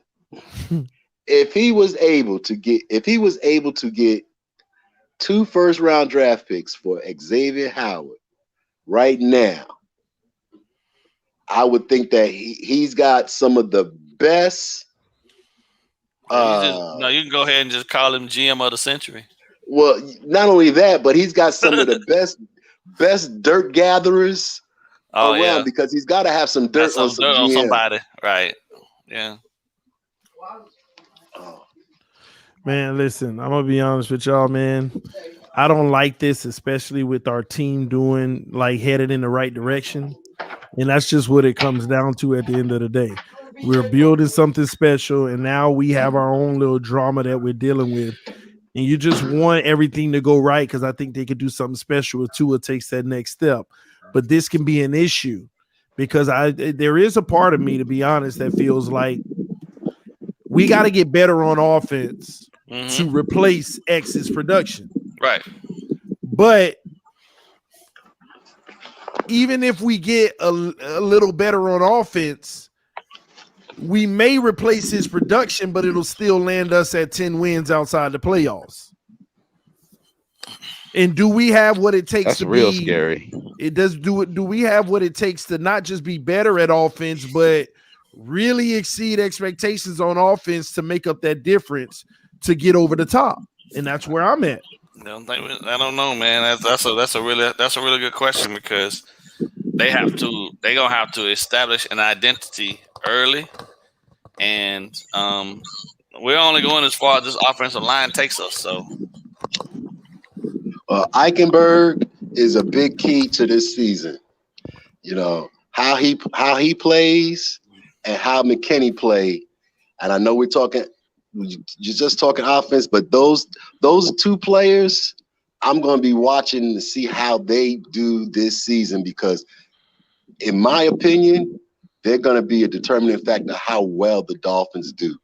Because if they can get a good season out of Eichenberg, he protects Tua's blind side. That helps the offense exponentially, and it'll benefit the running backs. It'll benefit Tua. It'll benefit the wide receivers. If McKinney can come in and be the McKinney of 2018, then we got a good deal. We got a great player that can do well against the run, as well as be a steadying force for that defensive line, with respect to knowing that they have somebody there that can fill the necessary gaps and provide that run defense and make those tackles. We just need we haven't had a true Mike in a long time, so having a true Mike is definitely going to solidify some of the issues with these guys. It just depends really at this point now on it all comes down really for me, man. Losing X, like I said, I don't know. I mean, people think it's gonna be catastrophic, but I don't think it will be. I think it gives, truthfully, we got one. You had 2. You had a luxury. Now we just go back to having what most teams in the NFL have. You got one supreme alpha, and then you got a guy on the opposite side that might need a little help every now and then, or you might not, depending on how fast Noah can actually acclimate himself. It's not like he's gonna be out there seeing Diggs every Sunday. You feel me? And as long as Jones is up to going and taking the alpha of every wide receiving core, we should be good. I think you take your chances with it, and then you just roll your coverage. I'd be more willing to take my chance with that scenario than giving into X's contract demands and blow up 2022, 2023. Yeah. Yeah, exactly. So Listen, man. I guess, man, I'm gonna end it at that. At the end of the day, man, we just gotta figure out a way to make this situation work, one way or another, man. But I'm actually proud of the team. I'm happy that they're standing for something and not falling for anything. everything. Yeah. And we should be honestly proud of the organization taking this route. This is not a knock on our front office. It's not that they can't get things done. I'm gonna be honest. We wrote a contract that was favorable for us when we signed him, but it was still also risky just in case he did get hurt. Right? And he signed it, you know. So, and then he got hurt. yeah, which is true. And then he got hurt, and he still got paid for getting hurt. Yeah. And to be honest with you, when you put those two seasons together, it's worth $24 million. Yep. That's what he made in those two seasons. Now come out this year and play beyond 12 million for them to actually pay you as such. Right. But you're trying to do it early based off of 1 year of production, man. And I'm glad our team ain't falling for it. Well, hopefully we still got to see. And exactly. You know what? Yeah. You know, X missing out on most of 2019. It might have been a blessing because now at least you got that. Because he was missing, you don't have the inkling or the itching to trade him during the 2019 when they were doing the Drake trade and the Minka trade. So, and the Tunsil trade. Maybe you would have traded him then. But now you have that, you know, you got to look at it from that way. You have an asset that damn, bro, you giving me because of the situation, you could still trade him, and you got his best year that he ever had on the books. You giving me vertigo. Oh, I'm sorry. Oh, hey, but special shout to the words. I was sitting here grabbing at my desk, man. Like, oh my god, it's like I'm on a roller coaster. Man. And I'm about to get out of here, fellas. We've been 2 hours in, man. But special shout out to Cease 007. All right. If y'all don't know who that is TD FinStalk #1 Tannehill hater on the channel. Finsanity's dad. Happy early birthday. His birthday is tomorrow, so we want to give him a special Tannehill free hating zone happy birthday. All right, so happy birthday to you. I hope you enjoy it, and thank you so much for hooking me up. I'm gonna be at training camp giving y'all that good business, man. I'm gonna be telling y'all what I really see and not based off of, you know, third-hand information. So that's gonna be pretty cool. I can't wait for it. It's gonna be fun times. But anyway, man, thank y'all for coming through. Everybody who came through, D-Dub, Crypto Dolphin. Hopefully I see you again, man. And Mr. Ball Game, as always, Pete. Appreciate you coming through. Anthony Mazzano, I appreciate you coming through, man. Listen, man, I appreciate all y'all. Thank y'all so much. This is TD FinStalk, home of the real Miami Dolphin fans. I will see y'all later. Any last words, gentlemen? All right. Thanks, TD, for having me on. Thanks for coming through, man. Sometimes you can do more with less. Facts. Ain't it crazy how sometimes the best player don't play and the team actually look better? I'm just saying. That's called addition by subtraction. Well, we're going to see how the math work out this year. I just want to win. Let's just win. Right. Let's just win, man. I'll see y'all soon. Peace. We out. All right. Peace.